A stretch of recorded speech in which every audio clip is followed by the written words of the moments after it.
Vaccinated बच्चे unvaccinated के मुकाबले करीब करीब 50 से 100 गुना तक बीमार ज्यादा होते हैं। ये फ्रॉड है कि वैक्सीन से बच्चों की बीमारियां रोकी जाती है। मैं इंडियन मेडिकल एसोसिएशन को चैलेंज कर रहा हूं, पूरे देश के अंदर कोई डॉक्टर कोई एक सबूत बता दे किसी वैक्सीन से जहां ये साबित हो चुका है कि वैक्सीन लगने के बाद वो बीमारी नहीं होती है। HPV वैक्सीन, ये क्या चीज है, कौन सी वैक्सीन है ये हमारे देश की लड़कियों को HPV वैक्सीन कोई नहीं लगवा रहा। मेरे गांव कोई HPV की वैक्सीन नहीं लगेगी। जो बच गई थी वो बांझ हो गई HPV वैक्सीन लगने के बाद। तो फैक्ट्री में बच्चे पैदा करने की मशीन लगा चुका है बिल गेट्स। ईमानदार आदमी अपने लिए अपने से बड़ा ईमानदार ढूंढता है नेता बनाने के लिए, और गुंडा लुच्चा आदमी अपने से गुंडा लुच्चा ढूंढता है। नेता कुछ बोलता है और पब्लिक उसको फॉलो कर रही है। होना क्या चाहिए, पब्लिक जो बोले नेता को वो करना चाहिए। कि नरेंद्र मोदी फार्मा कंपनियों का दलाल है। सारे पॉलिटिकल लीडर्स जो सत्ता में बैठे हुए हैं वो इस खेल का हिस्सा है। जो इस खेल का हिस्सा नहीं है उन्हीं को मारा जा रहा है। इंडिया इज मदरलैंड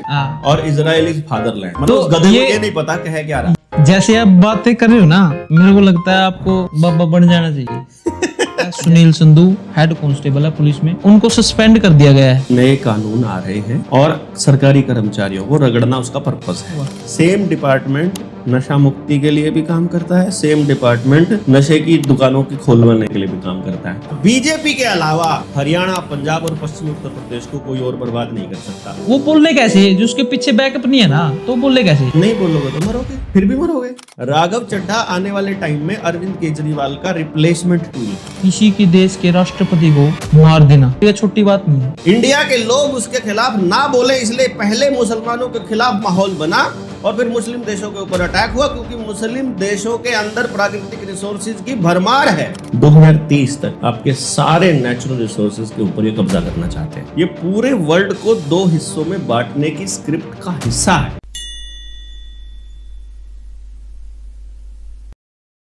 जी, आपका स्वागत है एक नई पॉडकास्ट में। इस पॉडकास्ट के ज्यादातर जितने भी अपने दर्शक हैं उन्हें बेसब्री का इंतजार रहा भाई ये पॉडकास्ट कब से होगा, क्योंकि इसमें थोड़ी रोड़े रब्दे की बात हुआ है, मुद्दे की बात हुआ है भाई, देश में विदेश में क्या कुछ चल रहा है, क्या कुछ नई नीति आई है, कहाँ के किसकी स्ट्राइक हो रही है, किसको पीटा जा रहा है, किसको बचाया जा रहा है, इन सारे मुद्दे की बात करेंगे। अपना पे बहुत सारे मुद्दे इकट्ठे हो रहे हैं और डॉक्टर साहब हमारे साथ हैं।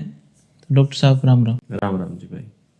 पहले तो मुझे ये बताओ, आपने तकरीबन सारे डॉक्टर साहब बोलते होंगे, आप सच में डॉक्टर हो या वही बात है एक कहने के लिए भाई हाँ अच्छा लगा था, बारिश आवाज लगी भाई हाँ डॉक्टर भाई कुछ तो बात होगी ना। मैं असल में क्या है कि डॉक्टरी भी पढ़ रखी, अच्छा, और फिजिक्स का स्टूडेंट भी रहा हूँ। ओके, तो मैंने दोनों का अंतर किसी तरह ले लो, चिकित्सा के हिसाब से भी चिकित्सा भी आवे है, नेचुरोपैथी थोड़ी बहुत, ठीक है, और पढ़ाई के हिसाब से भी लगा ले।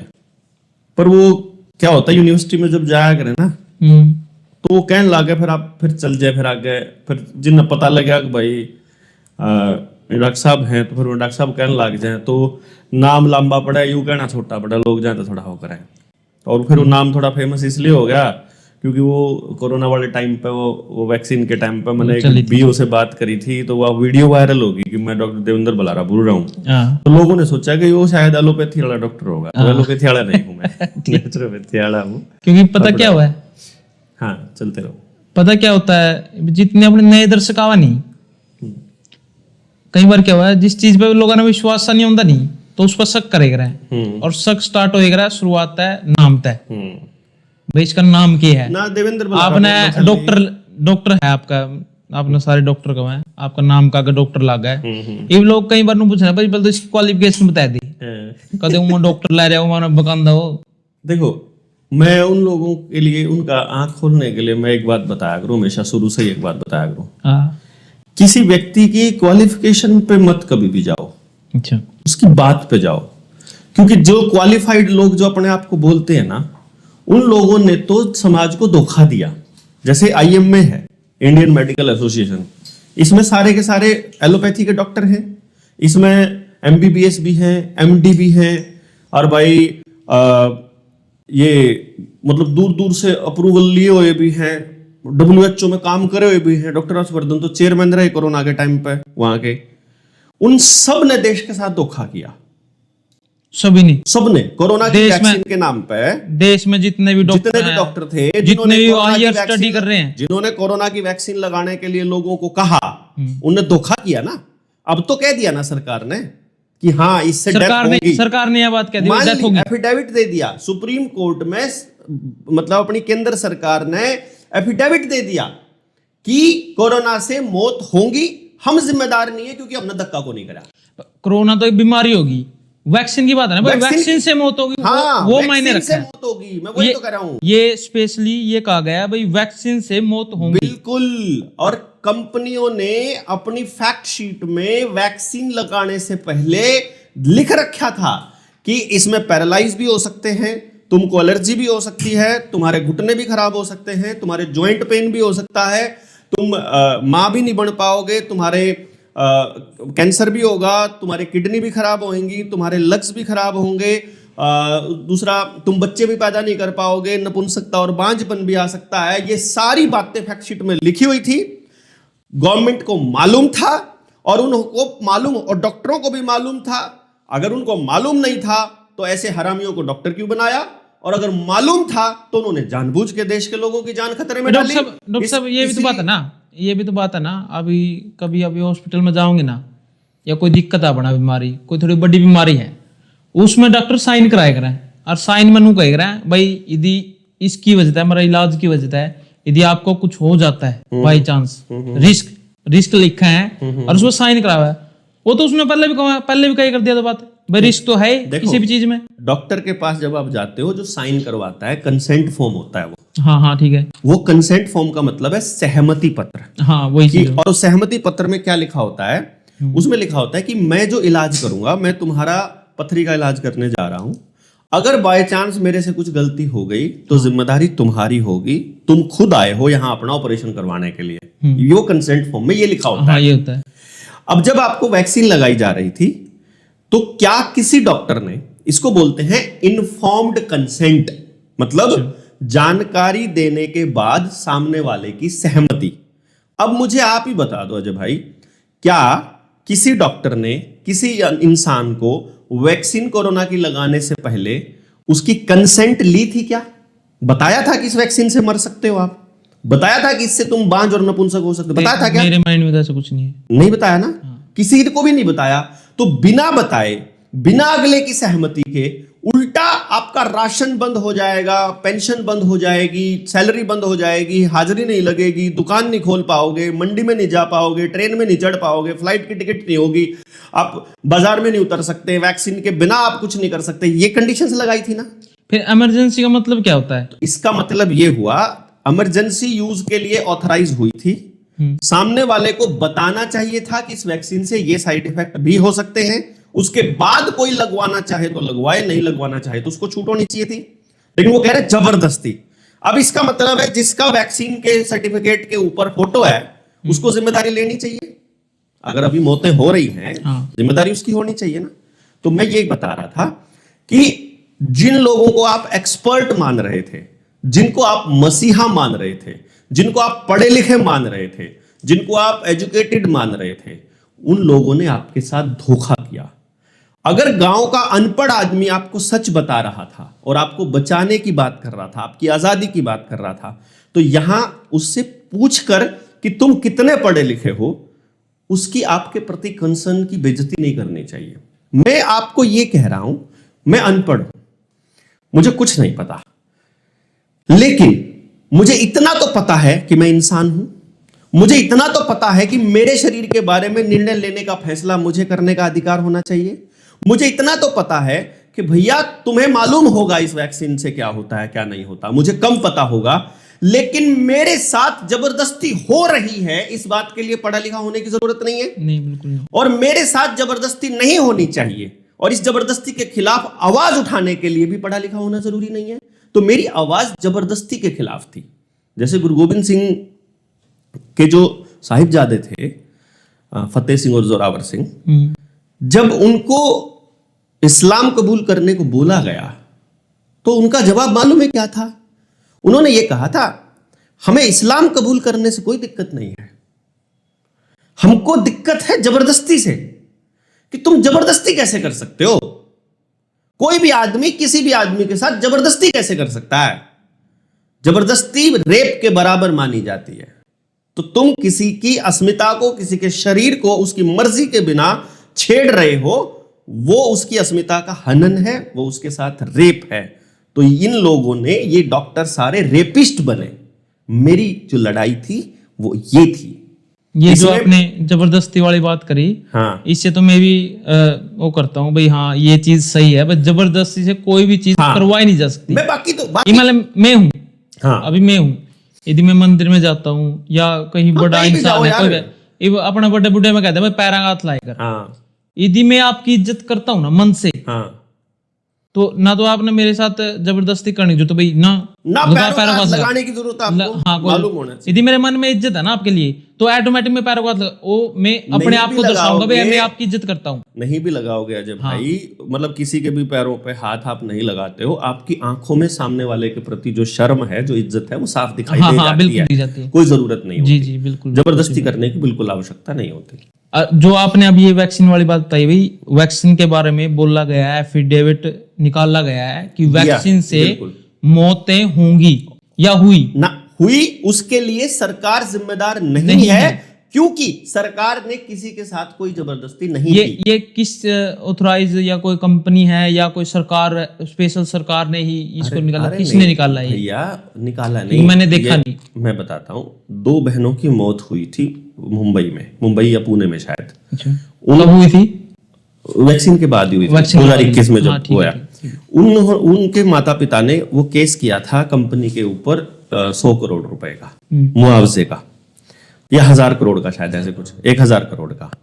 तो वो जो 2 लड़कियां थी, उनके माता पिता की जब वैक्सीन की वजह से मौत हुई है, तो उसमें केंद्र सरकार की जो चीफ सेक्रेटरी है, वीना करके कुछ नाम है उसका, उसने ये एफिडेविट दिया है सरकार की तरफ से, केंद्र सरकार की तरफ से सुप्रीम कोर्ट में। उसने केंद्र सरकार की तरफ से कैसे, मतलब समझने में? चीफ सेक्रेटरी ही देता है, केंद्र सरकार नाम की कोई चीज नहीं है। प्रधानमंत्री कभी चिट्ठी नहीं लिखता, आदेश कभी भी मुख्यमंत्री नहीं लिखता। हाँ, लोग ये सोचते हैं भाई चीफ सेक्रेटरी लिखता है। ये थोड़ा रहता है ना अपने देश में, भाई यहाँ पे गड्ढे हो रहे हैं, मोदी ने गड्ढे करवाए दिए, और जरूरी थोड़ा मोदी ने करवाए हैं, जो उसके नीचे की जो व्यवस्थाएं हैं, एक के ऊपर एक के ऊपर, कुछ नहीं है। नरेंद्र मोदी मेरे से ज्यादा हिम्मत नहीं रखता, मतलब ताकत नहीं रखता। नरेंद्र मोदी की ताकत मेरी जितनी ही है, आपके जितनी ही है। मोदी को तो मैंने पर्सनली नहीं देखा, उसमें हिम्मत है या नहीं है, नहीं। मैं आपको जानता हूं, मैं आपके बारे में बता सकता हूं यार। मैं संविधान के हिसाब से, संविधान के हिसाब से क्यों एक वोट आप डाल सकते हो, एक वोट मैं डाल सकता हूँ, एक नरेंद्र मोदी डाल सकता है। अब क्योंकि नरेंद्र मोदी को उसके कॉन्स्टिट्यूएंसी के लोगों में, अगर 20 लाख लोग वहां थे, उन 20 लाख लोगों में से 8 लाख लोगों ने मान लो उसको चुन लिया और वो लोकसभा में पहुंच गया, तो अब उसको समर्थन देने वाले 200 पार्लियामेंट के मेंबर और थे, तो उनको भी जितने चुना हुआ था उनका भी समर्थन उसके साथ। तो अब उन लोगों की ताकत उसके साथ है, इसलिए वो ताकतवर है, ना कि उसकी कोई ताकत नहीं, उसकी कोई ताकत, इसलिए वो उसकी पोस्ट की ताकत, इसलिए वो कभी भी कहीं साइन नहीं करता। मुख्यमंत्री के कहीं साइन नहीं होते, प्रधानमंत्री के कहीं साइन नहीं होते, किसी भी मंत्रालय में, मंत्रालय जो है वो चीफ सेक्रेटरी को या एडिशनल चीफ सेक्रेटरी को ही देता है, और साइन हमेशा सचिवालय से ही आते हैं। इसलिए ये बात हमेशा सबको मालूम होना चाहिए कि जब किसी सरकार का एडिशनल चीफ सेक्रेटरी या चीफ सेक्रेटरी लिख के देता है, तो समझो सरकार लिख रही है, मतलब वो उससे ऑथराइज है, सरकार का ही बयान है, ऑफिशियल, सरकार का ऑफिशियल बयान ही वो है। हाँ वो है, तो उसमें लिखा गया, वहां पे बताया गया है उसको भाई, सुप्रीम कोर्ट में एफिडेविट दिया। एफिडेविट का मतलब होता है शपथ। अपने पास है वो एफिडेविट? यार वो तो 2 साल पहले की बात हो गई, 3 साल पहले की, कितना कहीं तो उपलब्ध होगा ना वो? हाँ है मेरे पास, मेरे फेसबुक पे लगा हुआ है, मैं भेज दूंगा आपको। आप भेज, मैं वीडियो में लगा दूंगा, कोई दिक्कत, ठीक है, मैं भेज दूंगा आपको। अच्छा जी। तो अभी एक और वैक्सीन की चर्चा चली हुई है, अभी रिसेंट मुद्दा चला हुआ है, मैंने पोस्टर भी देखे हैं, रास्ते में कहीं गया हुआ था, तो मेरे को उसके बारे में पता चला, HPV वैक्सीन। एक बार इसके बारे में बताओ, ये क्या चीज है, कौन सी वैक्सीन है ये? अभी कल की बात है, आज जो हम बैठे हैं यहाँ, हम 2 मार्च को बैठे हैं। 1 मार्च को राजस्थान से नरेंद्र मोदी ने एक लड़की को वैक्सीन लगाकर वैक्सीनेशन की शुरुआत की है, शुभारंभ कर दिया। शुभारंभ नहीं, कुआरंभ, जो भी है वो उनकी भाषा में शुभारंभ नहीं, ये दुर्गति के लिए है।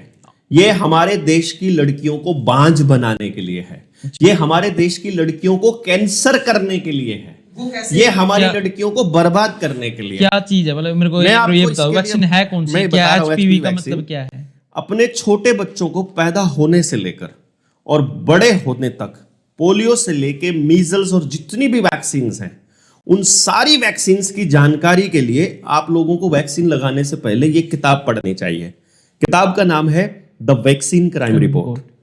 ये पहली किताब ऐसी आई जो छोटी फॉर्म में आई और जिसने सारी जानकारी इकट्ठी कर दी WHO के और ऑफिशियल जो अस्पतालों के आंकड़े और जर्नल से उठा करके।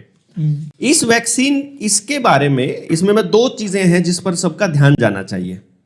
पहली जो बात है वो यह नवंबर 2020 में, ये मैं आपको दे के जाऊंगा, इसके पेज नंबर 45 और 44 पे जो लिखा हुआ है इसको पढ़िएगा और इसको एक लार्ज करके बताइएगा कि एक स्टडी हुई जिसमें यह पता चला कि वैक्सीनेटेड बच्चे अनवैक्सीनेटेड के मुकाबले करीब 50 से 100 गुना तक बीमार ज्यादा होते हैं। जिनको वैक्सीन नहीं लगी वो कम बीमार होते हैं और वैक्सीनेटेड ज्यादा बीमार होते हैं। मेरे अपने जनता सरकार मोर्चा में ऐसे सैकड़ों बच्चे हैं, मतलब 300-400 बच्चे ऐसे मेरे समझ में है, मेरे नॉन में है। आपने सर्वे करवाया है या मतलब आप? ये ऑफिशियल डाटा है सरकार का, और जो असली डेटा है इससे कहीं भयानक है।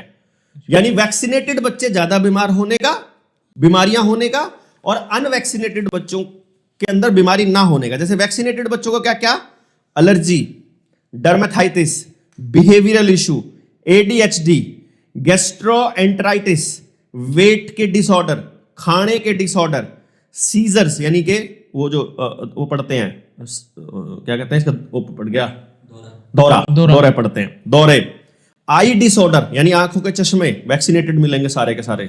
कोई भी अनवैक्सीनेटेड बच्चे को कभी चश्मा नहीं लगता। ध्यान क्या वैक्सीन आने से पहले या कोरोना आने से पहले किसी को चश्मा नहीं लगता था? नहीं था, किसी को चश्मा नहीं था। आप देख लो, अपने दादाजी से, अपने पिताजी से पूछना। जब लोगों ने टीके लगवाने चालू किए, गांव में झोला छाप डॉक्टर होते थे, किसी को बुखार, वैक्सीन की बात करो, ऑफिशियल टीकों की बात करो, भाई यार, जब शरीर में पंचर करके कुछ डाला जाता है वही वैक्सीन है, वो टीका ही वैक्सीन है।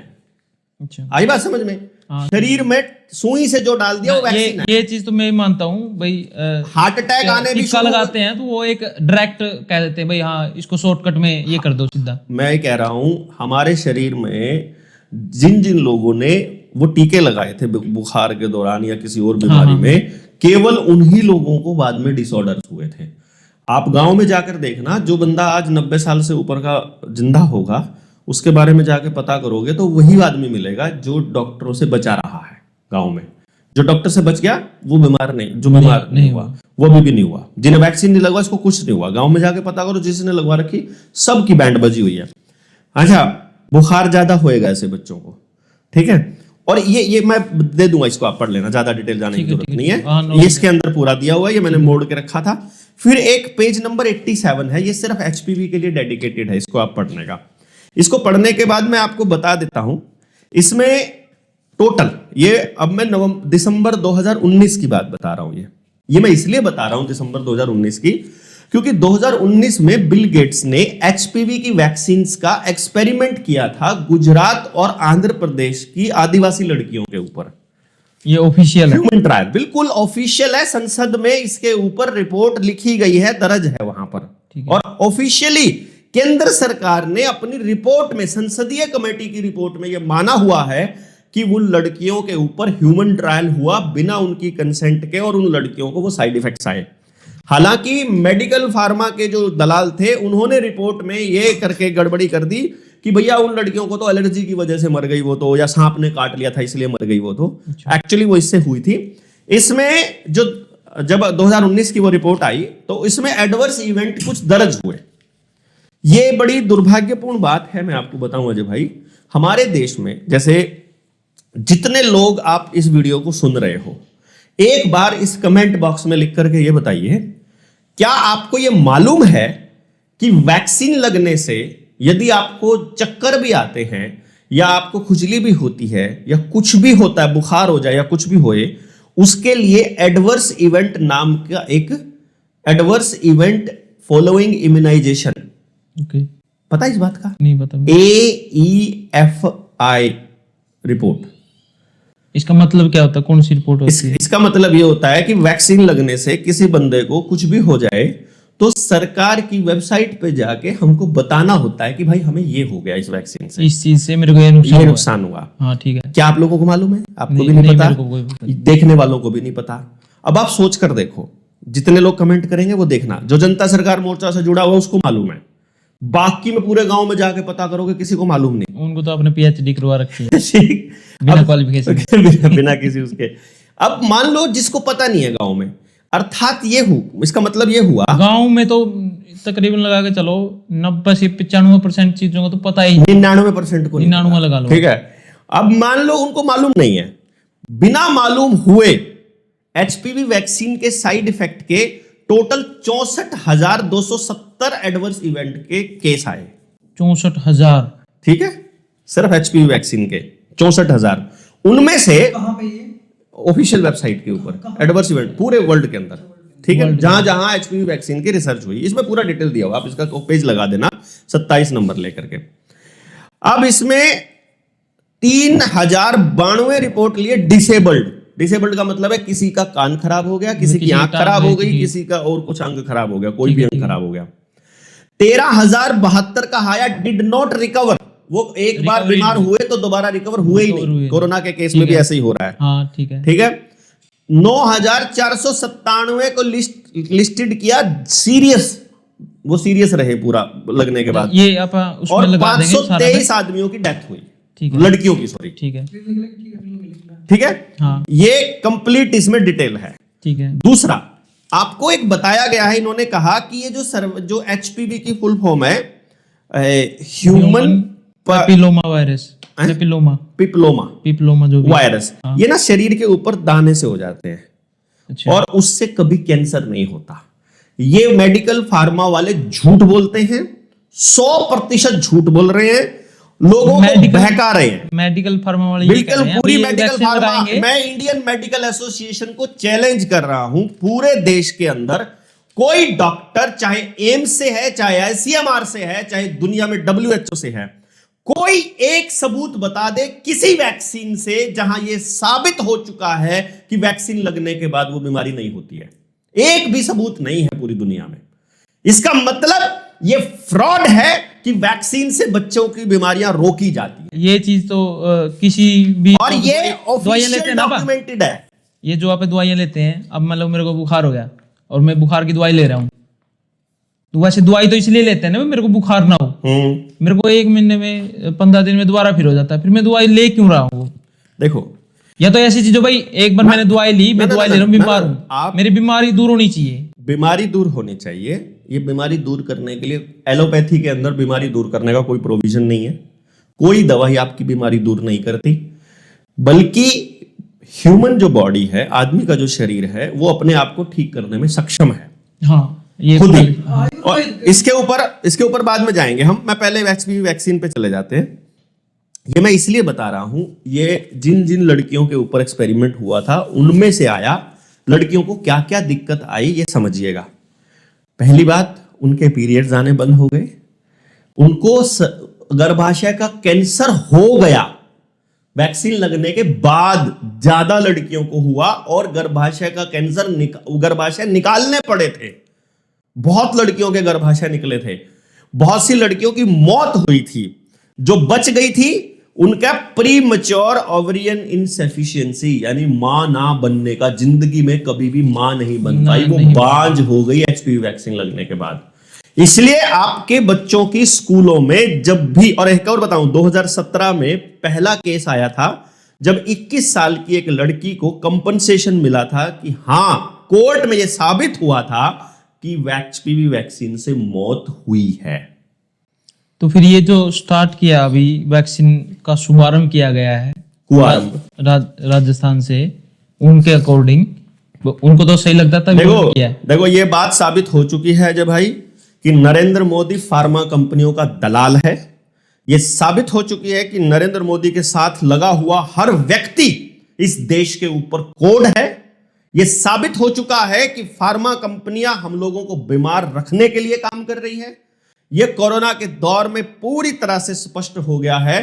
और अभी का बजट देख लो आप, भारत का केंद्र सरकार का बजट देख लो, वहां पर 30-33 हजार करोड़ रुपया एक्सपीवी की वैक्सीन के नाम का जा चुका है। देश को झूठ बहकाया जा रहा है। जो अभी नेशनल बजट आया उसमें 33,000 करोड़ रुपए, 33,000 करोड़ रुपए का बजट निकलेगा एचपीवी वैक्सीन के लिए। तो इसलिए वैक्सीन निकलेगा या निकल गया, निकल चुका है, उसके लिए इतना पैसा का बजट प्रोविजन ये ऑफिशियल अभी निकल चुका है। हाँ, देखो सर्च कर लेना कितना बनेगा टोटल करके, पहली डोज, दूसरी डोज, तीसरी डोज का।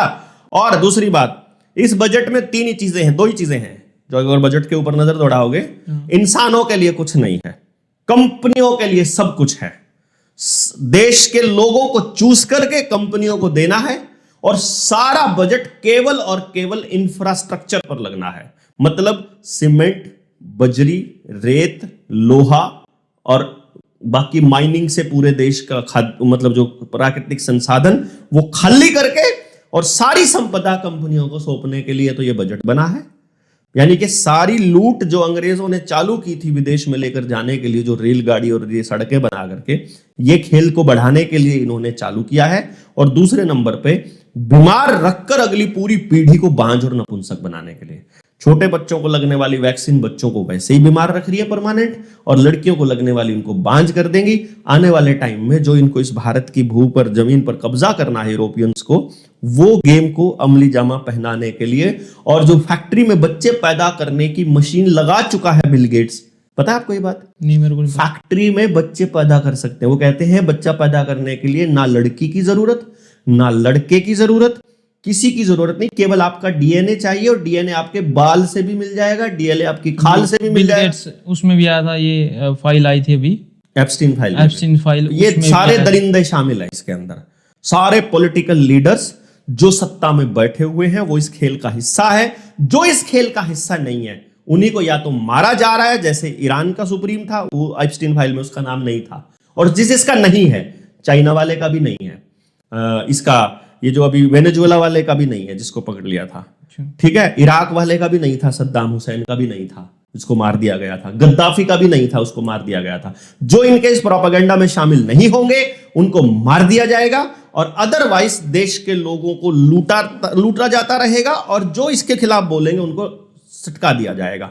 मैं एक बात सोच रहा था डॉक्टर साहब, जो ये फाइल आई थी एप्स्टीन फाइल, उसकी मैंने कुछ वीडियो देखी है, पता नहीं है या नहीं, मैं जानता नहीं हूँ, मैंने कहा भाई उसे किया बिल्कुल, मगर जो चीज मैंने देखी है ना, मैंने आज से पहले वो चीज देखी नहीं थी कभी जिंदगी में, और मुझे तो लोगों को भी कहूंगा भी वो चीज दिखनी भी चाहिए किसी ने, मगर वो चीज हुई है तो तभी देख रहे हैं आप।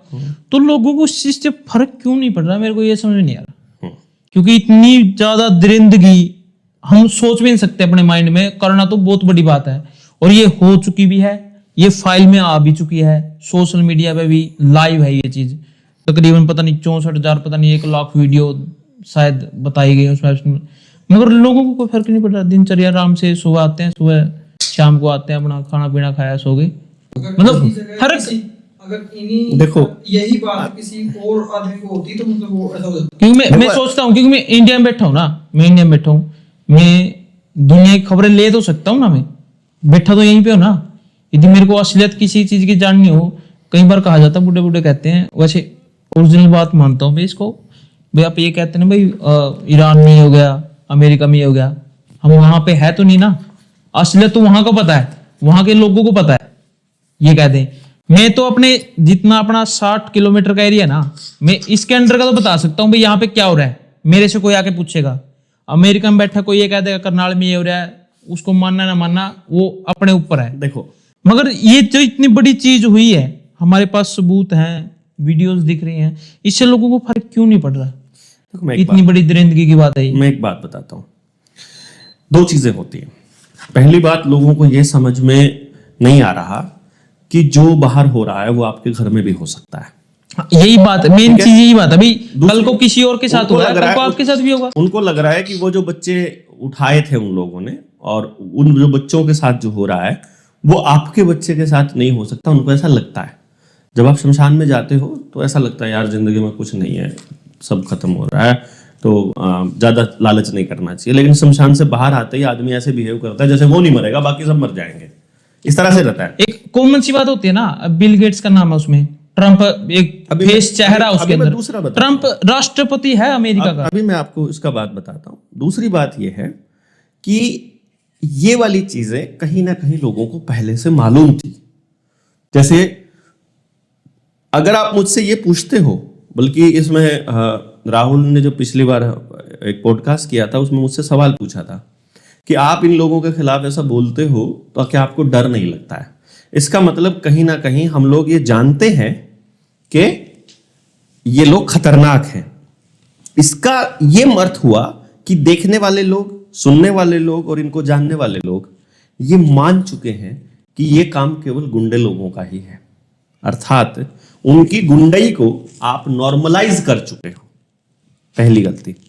दूसरी गलती, आवाज उठाने का तरीका हमारे स्कूलों में, कॉलेजेस में सिखाया ही नहीं जाता। हाँ, ये चीज सही के फेवर में और गलत के खिलाफ बोलना हमारे परवरिश और हमारी शिक्षा का हिस्सा नहीं है। वहां जो टीचर बोल रहा है, जो बॉस बोल रहा है, उसी को मानना पड़ेगा, ऐसा करिकुलम बनाया। हमारे यहाँ तो रट्टा सिस्टम चलता है, किताब पकड़ो, हाँ, जो लिखा जो से पढ़ो वही सुनाओ, ठीक है? वैसा ही सुनाओ, अक्सर नहीं बदलना चाहिए। इसीलिए एक तो ये परवरिश और शिक्षा का हिस्सा नहीं है। हाँ। इससे अगला बिंदु इसको सपोर्ट करने वाला ये है कि जो सोचने समझने की जो क्षमता है और सही निर्णय लेने की क्षमता है वो पाइनियल ग्लैंड से आती है। हाँ, पिछली बार आपने बताया था पॉडकास्ट में। उसके पॉइंट्स आप उठा के देख लोगे। पाइनियल ग्लैंड अगर आपकी ठीक से काम कर रही है तो परमात्मा आपको सही और गलत का निर्णय लेने की ताकत दे देता है। वो कनेक्शन कुदरत से, प्रकृति से आपका हो जाता है। परंतु यदि आपकी पाइनियल ग्लैंड डाउन है और उसको कैल्सिफाइड है, उसके ऊपर कुछ परत चढ़ी हुई है, तो वो नहीं करती है। और उसको चढ़ने के तरीके हैं, क्या क्या है, मैं शॉर्ट में एक जस्ट 30 सेकंड में बता देता हूं। फ्लोराइड जो कि पानी में मिला रहे हैं, ठीक। आर्टिफिशियल सुगंध जो कि डिओड्रेंट में, आपके मस्कीटो कॉयल में, आपके पाउडर में, साबुन में, हैंड वॉश में, इन सब में होता है। तीसरा जो उसको रोकता है, व्हाइट लाइट, जो आपकी गाड़ी की एलईडी में आपने यहां भी लगा रखी है, एलईडीज यहां पर भी, हर कमरे में, हर घर में व्हाइट, जहां सफेद लाइट है वो सारी। पहले दूसरा बल्ब होता था, पहले येलो वाला होता था, क्योंकि कुदरत की जो लाइट है, सूरज की लाइट, वो येलो है। मोमबत्ती की लाइट येलो है, आग की लाइट येलो है, वो फायदेमंद है। और जो व्हाइट है वो खराब है हमारे लिए, ठीक है। तो व्हाइट लाइट हो गई। चौथी चीज जो इसमें असर करती है वह ग्लाइफोसेट, जो कि हमारे पेस्टिसाइड, यूरिया, डीएपी और हाइब्रिड बीज के अंदर डाला गया है। इसका मतलब आपकी थाली में आने वाला हर वो कौर, हर जो टुकड़ा है, वो सारा का सारा पाइनियल ग्लैंड को खत्म कर रहा है। ये जो अगली चीज है वाईफाई, अगली मतलब वाईफाई के रेडिएशंस। और इसमें बहुत सारी चीजें हैं जो आप लोगों को ध्यान रखनी पड़ेंगी, क्योंकि हम लोगों को आदत नहीं है रिसर्च करने की। इसी वजह से हमें ऐसा महसूस नहीं हो पाता कि हम इनके खिलाफ बोलेंगे तो कुछ हो जाएगा। जैसे कुछ लोग मुझे बोल देंगे कि तुम इतने दिनों से बोल रहे हो, तुमने क्या उखाड़ लिया इनका, तुमने क्या कर लिया। तो मैंने बोला कि देखो, आज मैंने बोलना चालू किया है, अगर मेरे बोलने से इनका फोन आता है, मुझे धमकी आती है, इसका मतलब मेरे बोलने का असर हो रहा है। और अगर ये बात समाज का हर व्यक्ति, हर गली से ये आवाज आने लग जाए तो इनको भागना पड़ेगा, इनको सच पे जाना पड़ेगा और नया आदमी करने से पहले सोचेगा। तो इसलिए बोलना ही बंद करा रहे हैं, तो चुप हो गए हैं लोग। इसका यह मतलब नहीं है कि वो सोच नहीं रहे हैं। जैसे आप कह रहे हो फर्क नहीं पड़ रहा है, फर्क पड़ रहा है। देखो, आपको फर्क पड़ रहा है, लेकिन आप सड़क पे आकर नहीं बोल रहे, कुछ भी नहीं बोल रहे। राहुल को फर्क पड़ रहा है, स्वप्निल को फर्क पड़ रहा है, मुझे पड़ रहा है, लेकिन हम एक्चुअली कुछ कर नहीं रहे, इसीलिए ऐसा लगता है कि फर्क नहीं पड़ रहा। तो हमें क्या करना चाहिए? फर्क पड़ रहा। ये बताओ, हमें करना क्या चाहिए? सबसे पहली बात, हमें बोलना चाहिए पब्लिक स्पेस में, जैसे अभी हम वीडियो में बोल रहे हैं। फिर चौपाल में बोलना चाहिए। फिर जो पॉलिटिकल पार्टी को सपोर्ट करने वाले लोग हैं, उनके सामने ऐसे लोगों को लानत भेजनी चाहिए। उनको कहना चाहिए कि ऐसे गंदे लोगों का साथ देने वाले लोग भी उन्हीं के जैसे होते हैं। ईमानदार आदमी अपने लिए अपने से बड़ा ईमानदार ढूंढता है नेता बनाने के लिए, और गुंडा लुच्चा आदमी अपने से गुंडा लुच्चा ढूंढता है। तो यदि कोई गांव का कोई गुंडा होगा, वो तड़ीपार को ही अपना नेता बनाएगा, वो शरीफ आदमी को अपना नेता नहीं बनाएगा, क्योंकि बड़ा गुंडा ढूंढेगा। तो ये आदमखोर लोग हैं। तो आपके गांव में इनको सपोर्ट करने वाला या आपके आसपास इनको सपोर्ट करने वाला आदमी भी आदमखोर है, ये समझ लो। तो उनका सामाजिक बहिष्कार होना चाहिए, उनके खिलाफ बोलना चाहिए खुल करके। बोल नहीं सकते तो लिखना चाहिए। कहीं पेपर में नहीं लिख सकते, मैगजीन में नहीं लिख सकते, फेसबुक पे लिख दीजिए। फेसबुक पर भी नहीं लिख सकते, अपने स्टेटस पे लगा लीजिए। अपने स्टेटस पर भी नहीं लिख सकते, अपनी डायरी में लिखिए, ताकि आपके बच्चे ये जाने आपको, जब आप ना रहो, आप मर जाओ, कि हमारा जो पिता है, हमारे जो घर वाले हैं, वो इन चीजों को ऐसे देखा करते थे और वो इन चीजों के बारे में ये सोचा करते थे, ताकि आपकी सोच का पता लगे कि आप इस गंदी सोच के साथ नहीं हैं। और जैसे ही समाज से ये आवाज आने लगेगी, अभी क्या हो रहा है, नेता कुछ बोलता है और पब्लिक उसको फॉलो कर रही है। होना क्या चाहिए, क्योंकि वो हमारे प्रतिनिधि है, यानी पब्लिक जो बोले नेता को वो करना चाहिए। हो उल्टा रहा है कि नेता जो बोल रहा है वो पब्लिक कर रही है, यानी कि हमें ये प्रोसेस को उलटना पड़ेगा। पब्लिक को वो पावर अपनी वापस लेने की अपनी ताकत का पता होना चाहिए। इसमें एक चीज और है डॉक्टर साहब, जो आप कह रहे हो भाई लोगों को बोलना चाहिए, चर्चा करनी चाहिए चौपालों में, चुनाव पे असर दिखना चाहिए इस चीज का, भाई लोगों को चुनाव पे नहीं, चुनाव पे नहीं, चुनाव के इतर भी पूरे 5 साल इस पे बोलना चाहिए। यही बात अभी है ना? चुनाव नहीं है, मैं तो 2021 में बोलने लगा। ये भी बताओ, ये मेरे जैसे जो लोग हैं 22, 23, 24, 25, 30 तक के अराउंड लगा लो, वो सभी हैं सोशल मीडिया पर। उनको तो पता, उनके आगे आ जाती है ये चीजें, क्योंकि ट्रम्प तो आएगा नहीं, एप्स्टाइन फाइल जिसने अपलोड की वो बताने नहीं आएगा हमें। उसने अपलोड कर दी भाई, हाँ इस पे लोग, जनता ज्यादा देखती है तो इस पे डाल दी, हमने देख ली। मगर जो चर्चा वाली बात होती है ना, चर्चा करते हैं हमारे यहाँ बूढ़े बूढ़े, और बड़े बूढ़े उनके फोन में बात पै जाएंगी, भाई कहानियां लगा लो या चेतावनी लगा लो, रागनी लगा लो, क्योंकि वो फीड उनके हिसाब से बनी हुई है, उनके आगे वो चीज कभी आती नहीं। और चर्चा हमेशा, मेरा मानना है जो चर्चा, मेन चर्चा होती है ना, चुनाव वाले जब चुनाव होता है वो ढूंढते हैं, बस सर्वे करते हैं, वो सर्वे चौपालो टाइप में ही करते हैं, भाई वहां के लोग क्या बातें कर रहे हैं, उनके पास तो वो चीज पहुंच नहीं रही ना। मेन चीज ये है। तो ये काम किनका है, जिनको पता है उनको ये बीड़ा उठाना चाहिए कि हम और लोगों से बात करेंगे, नए लोगों से, अपने जीवन का। जैसे हमारे मोर्चा के साथी हैं, जनता सरकार मोर्चा के, हमारा शेड्यूल है कि हम लोग डेली अपने 2 घंटे समाज में नए लोगों से मिलकर इन विषयों पर बात करेंगे ही करेंगे। चाहे अगला बंदा हमें रिजेक्ट करे, चाहे वो हमें सुने, चाहे वो हमें ना सुने, हम बात करेंगे। अब हमारे साथियों को मैंने बोला है कि आप वीडियोस बनाइए जब आप बात कर रहे हो, और वीडियोस डालिए, लोगों को बताइए कि लोग बात कर रहे हैं। थोड़ा सा किसी के खिलाफ मुकदमा हो जाएगा, FIR हो जाएंगे, कोई बात नहीं, होने दो, ये चलने दो, हो जाएगा, होता रहे, क्या फर्क पड़ता है, उससे कुछ फर्क नहीं पड़ता। तो अब लोग समझने लगे हैं। आपने देखा होगा कोरोना वाली वैक्सीन पर अब बताने की जरूरत नहीं है। HPV वैक्सीन अब कोई नहीं लगवा रहा। मेरे गांव में कोई HPV की वैक्सीन नहीं लगेगी, ये कन्फर्म है फुफड़ाना में। ठीक है। और मेरे जनता सरकार मोर्चा का साथी जिस भी गांव में है, मैं आपको एक बात बता रहा हूं, जो जनता सरकार मोर्चा को फॉलो करने वाले लोग हैं, उसके गांव में वैक्सीन नहीं लगेगी बच्चियों को, गारंटी है, एक भी नहीं लगेगी पूरे हरियाणा के अंदर, जहां जहां हमारा साथी है, क्योंकि उनको सब मालूम है। वो जा करके उस आंगनबाड़ी वर्कर, आशा वर्कर के मुंह पे मारता है ये किताब, क्योंकि अभी हमारे पास शॉर्ट में ये किताब अवेलेबल है, अमेजन पे अवेलेबल है, ढूंढ लीजिए। अभी बेस्ट सेलिंग किताब है ये पूरे वर्ल्ड में अमेजन के ऊपर। तो इसका मतलब क्या है, बैन नहीं हो जाती है। बैन होती तो कंफर्म हो जाता कि ये सच है। हाँ, सच। ठीक है। अब बैन नहीं कर रही तो लोगों को पता नहीं, तो हम लोग प्रचार कर रहे हैं इसका कि खरीदो वहां से।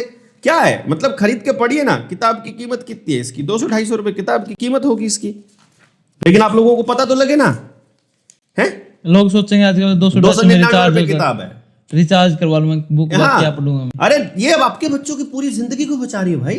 गांव में एक किताब हो बस ये, और आंगनबाड़ी वर्कर को दे दो एक किताब, एक आशा वर्कर को दे दो, एक स्कूल के हेडमास्टर टीचर को दे दो, और एक गांव के जो कम्युनिटी वाला जो अस्पताल है वहां उसको दे दो। 4 किताब लगेंगी, और 4 किताब उनको पकड़ाओ और समझाओ कि HPV vaccine page number 87 check कर लो। इसको पढ़ने के बाद भी तुमने HPV की वैक्सीन हमारी लड़कियों को लगा दी तो थोबड़ा तोड़ दिया जाएगा, टांगे काट दी जाएंगी। सीधा बोलो मास्टर को, डॉक्टर को, तब पता चलेगा ना उनको कि लोग जाग गए हैं। ठीक है। अच्छा, ये अपना मुद्दा तकरीबन पूरा हो गया। अगला मुद्दा अपना हरियाणा से रिलेटेड। हरियाणा में एक मुद्दा चला हुआ अभी, लोग गुस्सा भी दिखा रहे हैं, कुछ लोग खुश भी हैं, कुछ लोग ये भी कह रहे हैं भाई ये सही हुआ, और ज्यादातर लोग कह रहे हैं भाई ये गलत हुआ। सुनील संधू जो हेड कांस्टेबल है, आपने भी बहुत सारी वीडियो देखी होंगी हरियाणा के अंदर, उनकी वीडियो चलती है। हमने हमारे साथी भी भेजे उसके पास। अच्छा, हमारे साथ समाज सेवा करता है सुनील संधू, हेड कांस्टेबल है पुलिस में, नशे के खिलाफ अभियान चलाता है, बहुत सारी वीडियो देखी, बात भी हो रही है बेचारे ने, और गरीबों को मतलब मदद भी करी है हर चीज की, कि हम देखते हैं अच्छा इंसान है मेरे हिसाब से। जैसे मैं मिला भी उनसे, मैंने इंटरव्यू भी किया था उनका बहुत टाइम पहले, अभी तो नहीं, मगर पहले से लेकर अभी तक मतलब बहुत सारी मदद कर चुके हैं समाज में। वो नशे से रिलेटेड हो या गरीबी से रिलेटेड हो, किसी भी तरह की मदद हो। मगर अभी उनको सस्पेंड कर दिया गया है, बर्खास्त कर दिया गया। उसके बारे में आपका क्या कहना है? मतलब लोग कह रहे हैं भाई ये चीज गलत हुई, ये कानून का दुरुपयोग है। देखो इसमें ऐसे आदमी को कैसे सस्पेंड कर सकते हो? एक तो गलत काम करता है, अच्छा लगता है भाई। देखो अजय भाई क्या है, और उनको ये कहा गया उसके विभाग में भाई इनको क्यों किया गया कि ये सोशल मीडिया गलत इस्तेमाल कर रहे हैं। मैंने 15 दिन पहले एक वीडियो बनाई थी, अपने लीडर इंडिया वाले चैनल पर डाली थी। मैंने उसमें बताया था कि नए कानून आ रहे हैं और सरकारी कर्मचारियों को रगड़ना उसका पर्पस है। उनके अंदर बिल्कुल स्पष्ट लिखा हुआ था कि आप कोई भी अपना काम जो कर रहे हो, जो उस कुर्सी पर बैठकर होने वाला, वो आप सोशल मीडिया पर नहीं डालोगे। और पुलिस वालों के लिए भी पहले से ये एक चेतावनी है कि आप सोशल मीडिया पर अपने कामों की वीडियो बनाकर नहीं डालोगे। मैंने बहुत सारे पुलिस वाले देखे हैं, वो भी डालते हैं वीडियो। इसी के साथ क्यों ऐसा? दूसरी बात, इसी के साथ नहीं, जो भी इस तरह का काम करेगा, जो सिस्टम के साथ खिलवाड़ करेगा। कैसे? मतलब सिस्टम के साथ खिलवाड़ का मतलब क्या है? आप चैलेंज कर रहे हो सिस्टम को, आप अधिकारियों को कह रहे हो कि तुम बचा नहीं रहे हो। अब जब आदमी ऐसे एक कड़ी से दूसरी कड़ी पकड़ के जब जाएगा ना, तो पता चलेगा कि हो सकता है उस एरिया का सुपरिटेंडेंट भी उनके साथ मिला हो जिनके खिलाफ आप लड़ाई चला रहे हो। सुपरिटेंडेंट का तार देखोगे, उसके पीए से बात करोगे आसपास, पता चलेगा कि ये तो नेताजी भी इसके साथ ही शामिल है, हफ्ता तो वहां भी जाता है। नशे के तस्कर कभी भी सरवाइव नहीं कर सकते अगर पुलिस का आला अधिकारी और सिस्टम में बैठा कोई मंत्री उनका सपोर्ट ना करता हो, उनके लिए वाउच ना करता हो, उनके लिए सिस्टम में उनके लिए लूपहोल ना ढूंढता हो। और ये दोगलापन भी तो है। ऊपर से तो हम ये कहते हैं भाई नशा मुक्ति अभियान चलाते हैं पुलिस वाले, सरकार बहुत तकड़ी मतलब अभियान करते हैं, करोड़ों रुपया खर्च करती है, और ऊपर से सरकार शराब के ठेके खुलवाती है, सरकारी लाइसेंस देती है, और इतना सारा रिवेन्यू होता है। मुझे लगता है सबसे ज्यादा रिवेन्यू शराब के उससे होता है सरकार। आपने थोड़ी देर मगर एक साइड तो वो शराब के ठेके चलवा रहे हैं, प्रोत्साहन कर रहे हैं, लाइसेंस दे रहे हैं, और एक तरफ वो उसी पे खर्च करके उस नशे को बंद करने के लिए अभियान चला रहे हैं। कह रहा हूँ ये दोगलापन नहीं हुआ? सेम डिपार्टमेंट नशा मुक्ति के लिए भी काम करता है, सेम डिपार्टमेंट नशे की दुकानों की खोलवाने के लिए भी काम करता है। उसी अखबार के पेज पर नशा मुक्ति का भी एडवर्टाइजमेंट सरकार की तरफ से मिलेगा, और उसी मतलब अखबार के उसी पेज पर जो है नए ठेके खुलने का मिलेगा। और ये गेम क्या है? मैंने आपको थोड़ी देर पहले पाइनियल ग्लैंड का जिक्र किया था। अभी हमारी टीम में एक साथी है दिल्ली से, उनके गांव में 297 करोड़ रुपए का मुआवजा फाइनल हुआ। ये हाई टेंशन वायर जो आनी थी, लाइन आनी थी HTL, उनकी जमीनों में वो खंबे गड़ रहे थे, तो उनको मुआवजा मिलना था 297 करोड़ रुपए का। मुआवजा उनके खाते में आया नहीं था। वो बोले अभी आ जाएगा अगले 15 दिन में। 15 दिन के अंदर अंदर उनके एरिया में, उनके गांव के चारों तरफ, उसके आसपास, मैं देख के आया था वहां, 5 एकदम वर्ल्ड क्लास ठेके खुले। पहले 5 ठेके, और फिर अकाउंट में पैसा डाला एकदम से। अकाउंट, अच्छा ठेके, सिर्फ ठेके नहीं खुले, वहां एक SUV गाड़ियों का एजेंसी खुली, एक बुलेट जैसी और बड़ी कंपनियों की 2 एजेंसी खुली, फिर महंगे कपड़ों की एक दुकान खुली, शोरूम खुला, फिर ये कचरा खाने वाला, वो गोबर वगैरह खाते हैं ना, ये क्या होता है उसमें चोट सा धर के खाते हैं ब्रेड के अंदर, क्या चीज होती? आप बर्गर बोलते होगे आप उसको, हम लोग गोबर बोलते हैं। बर्गर ही है। हाँ, तो उसी के अंदर मतलब वो बड़े बड़े कंपनियां जो आई हुई है, हम उनका क्यों एडवर्टाइजमेंट करें, इसलिए नाम नहीं बोल रहा मैं। तो उनकी दुकान खुली, जब वो सारी खुल गई, फिर वहां जमीन का वो पैसा आया, और जैसे ही पैसा आया लोगों ने दिखाना चालू किया। मतलब वो जिनकी वो हाई टेंशन वायर थी, उन्हीं की वो दुकानें हैं, यानी अल्टीमेटली उन्होंने मुआवजा देके उन लोगों से वापस ले लिया और जमीन भी ले ली। ये मॉडल एक्चुअली उसमें भी है। जैसे कोई ब्रांड होता है ना, हाँ, अपने यहाँ पे ब्रांड चलते हैं, वो कपड़ों के अलग तरीके के, लोग सोचते हैं भाई ये कपड़ों का ब्रांड है, हाँ, मगर असल में वो रियल एस्टेट का बिजनेस होता है, लोगों को पता नहीं है, पता नहीं है उनका। तब मेरे को पता चला ना, मैं दिमाग के ऊपर तो उठ देख रहा है उस तरह के उठे भाई, ये गेम उसके पीछे क्या है। जब आप रिसर्च करोगे ना तो आपको पता चलेगा, ये लाइट कंपनी, ये माइक कंपनी, ये कैमरा कंपनी, हाँ, ये घड़ी की कंपनी, ये टोपी की कंपनी, और ये सारे जितना सामान यहाँ रखा है ये सब, और जिस गाड़ी में उठकर आप जाते हो ये सब उन्हीं की है जिनकी पेट्रोल और डीजल कंपनी है, हाँ, और ये उन्हीं की है जिनकी फार्मा कंपनी है, और ये उन्हीं की है जिन्होंने जो एजुकेशन डिपार्टमेंट को फंड करती हैं और एजुकेशन के लिए करिकुलम तैयार करती है। ये वही है जो WHO को चलाती है, और वो यही है जो नोट छापती है। यानी ये सारा एक ही जगह पे, वो उनसे आप लेते हो, आप कहते हो आपकी कमाई बढ़ गई, फिर आप कहते हो ना खर्चा भी बढ़ गया। यानी आपको एक तरफ कह रहा है कमाई हुई है, फिर आपको खर्चा करके उन्हीं को दे देते हो। तो आप अपने घर में लगने वाला सामान जितना लगाते हो, गेम उल्टा वही सीमेंट वाली भी, लाइट वाली भी, तार वाली भी, टॉयलेट वाली भी, शीट वाली भी, हाथ हैंड वॉश वाली भी, साबुन वाली भी, डिओड्रेंट वाली भी, शैम्पू वाली, जितना सामान आप बाजार से कंपनी से खरीदते हो ना, वो सारी उन्हीं की है जो नोट छाप रहे हैं। तो अल्टीमेटली हो क्या रहा है, आपके बच्चे को बड़े शहर में नौकरी के लिए भेजा जा रहा है, आपको मोटा पैकेज दिया जा रहा है, और उस मोटे पैकेज को जहां आप खर्च कर रहे हो उन्हीं को वापस दे रहे हो। अब उसमें क्या होता है, मैंने पढ़ा उसमें, ये क्या करते हैं कंपनी वाले, पहले जमीन लेते हैं, दुकान ले लो या जमीन ले लो, उसमें दुकान बनाते हैं, फिर जिसको उनकी कंपनी की फ्रेंचाइजी लेनी है वो कहेगा मेरे को आसंद में लेनी है।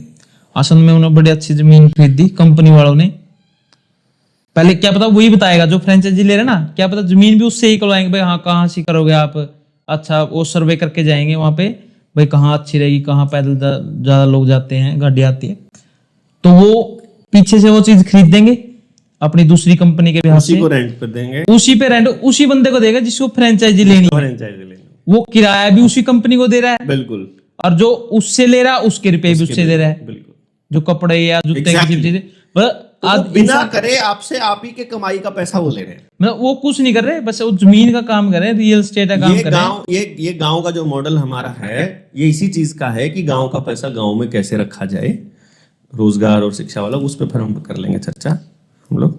फिर ये सुनील सिंधु आपकी बात हुई है उनसे? अब मैं इसका, मेरी अपनी टीम के एक साथी हैं मंजीत करोड़ा, अच्छा, वो उनसे मिलके आए थे अभी 2-3 दिन पहले की बात है, फिर वो बीमार हैं, अभी हॉस्पिटल में थे। उन्होंने कहा था कि बहुत से लोगों का सपोर्ट आ रहा है, फोन भी नहीं सुन पा रहे, इतने कॉल आ रहे, वो हॉस्पिटल में एडमिट थे शायद, हॉस्पिटल में एडमिट थे। लेकिन बड़ी बात क्या थी, जो असली खेल है वो क्या है उसको समझिए आप। सुनील संधू को बर्खास्त करने से सुनील संधू बर्खास्त हो नहीं जाएगा। जैसे थोड़े दिन पहले आपने देखा होगा, सिंघम था हमारा आशीष पानीपत से, एडीआर है ना, आशीष को नहीं, एडीआर वाला आशीष नहीं, आशीष सिंघम, है ना, ठीक है, हाँ, तो पीछे से हुआ था पहले, ट्रैफिक पुलिस में था। तो सिंघम को सस्पेंड नहीं किया था, टर्मिनेट कर दिया था, ठीक है ना, ठीक है, और उसने केस किया, केस लड़ा और केस जीत गया, और अब वो नौकरी पे जा रहा है, ठीक है बात।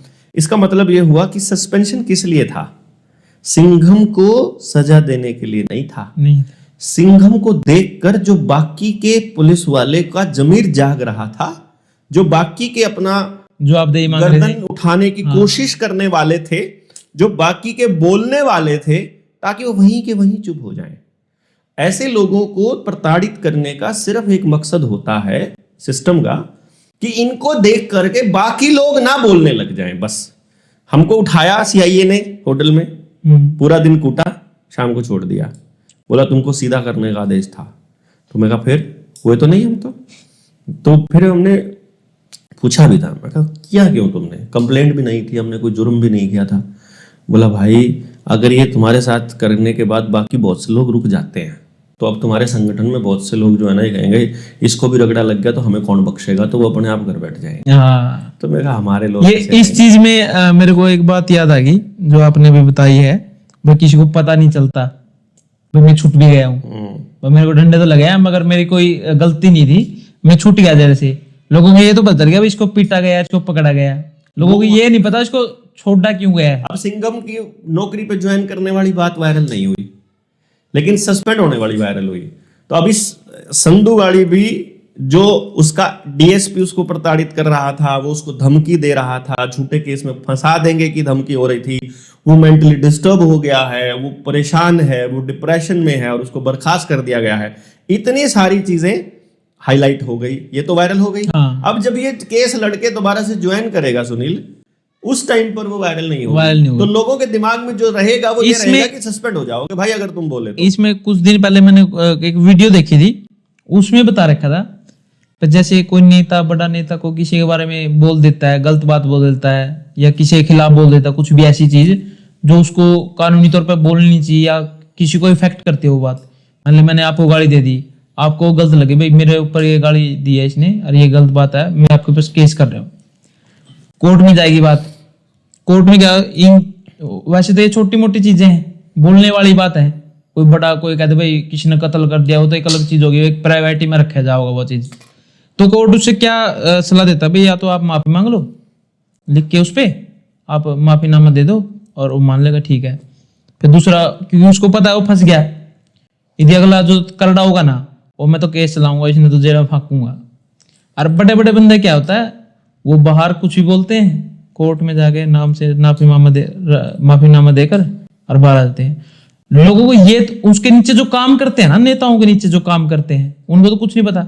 उनको ये पता उसने गाली दी और वो चीज चल गई, हमारे नेता ने उसको ऐसे लताड़ा, उस नेता को ये क्या कर रहा है, ये नहीं कर रहा है, गाली दे रही है, प्राण दे रहा।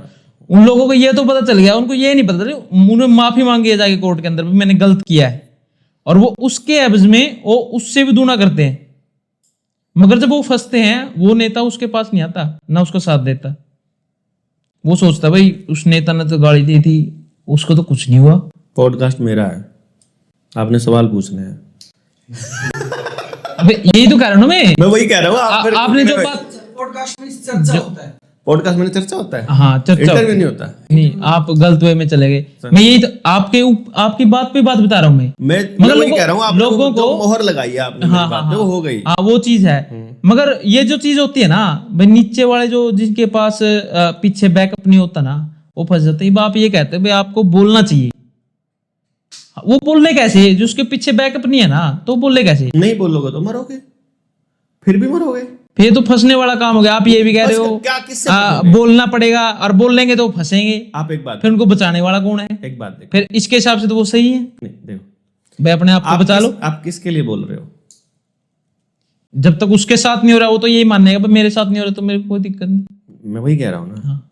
यानी आपको चीजें पता लगी कि ये चीज खराब है, आप जब बोलोगे तो आपको मालूम पड़ेगा आप क्यों बोलोगे, क्योंकि आपको यह समझ आ गया यदि मैं आज नहीं बोला तो ये प्रॉब्लम कल को मेरे साथ भी होने वाली है। लेकिन जब आप बोलते हो, बोलने के बाद सबसे पहले होता क्या है, उसी सोच के लोग निकल कर आते हैं घर से। जैसे कोरोना वाली वैक्सीन पर जब मैं बोला, मास्क के ऊपर मैंने जब विरोध किया, तो मैं गिरफ्तार कर लिया गया।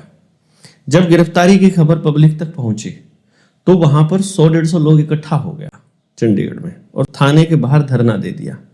वो जो लोगों ने थाने के बाहर धरना दिया, वो लोग थे जो बिल्कुल वैसा ही सोच रहे थे जैसा मैंने बोला। बोल तो वो भी रहे थे, लड़ वो भी रहे थे, लेकिन उनको लगा यार अब ये मौका है सारे को ऐसा एक टाइम पर इकट्ठा होने का।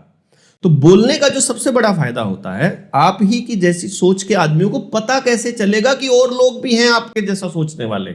उसके लिए तो बोलना ही पड़ेगा ना, बताना ही पड़ेगा चिल्ला चिल्ला के। जैसे भाई हम चिल्ला के बोलेंगे, अब हम बोलते हैं, मैं कहा अपने जितने साथी हैं ना, मैं सबको एक बात बोलता हूँ, मैं कहा एक काम करो तुम लोग ना, गली में ढोल लेके या तबला लेके या ढोलक लेके या वो एक होती है डफली सी, वो लेके और गली में चले जाओ और जैसे चौकीदार वो डिंडोरा पीटता है ना, वैसे पीटो कि सुनो सुनो सुनो, हम जनता सरकार मोर्चा वाले आ गए हैं, हम लोग एक विषय पर काम कर रहे हैं, हम शिक्षा मतलब हम क्या कहते हैं, जल जंगल जमीन और जानवर की लड़ाई लड़ रहे हैं, यानी कि जल जंगल जमीन जानवर को बचाने के लिए, लोकल लोगों को उनका अधिकार दिलाने के लिए लड़ रहे हैं।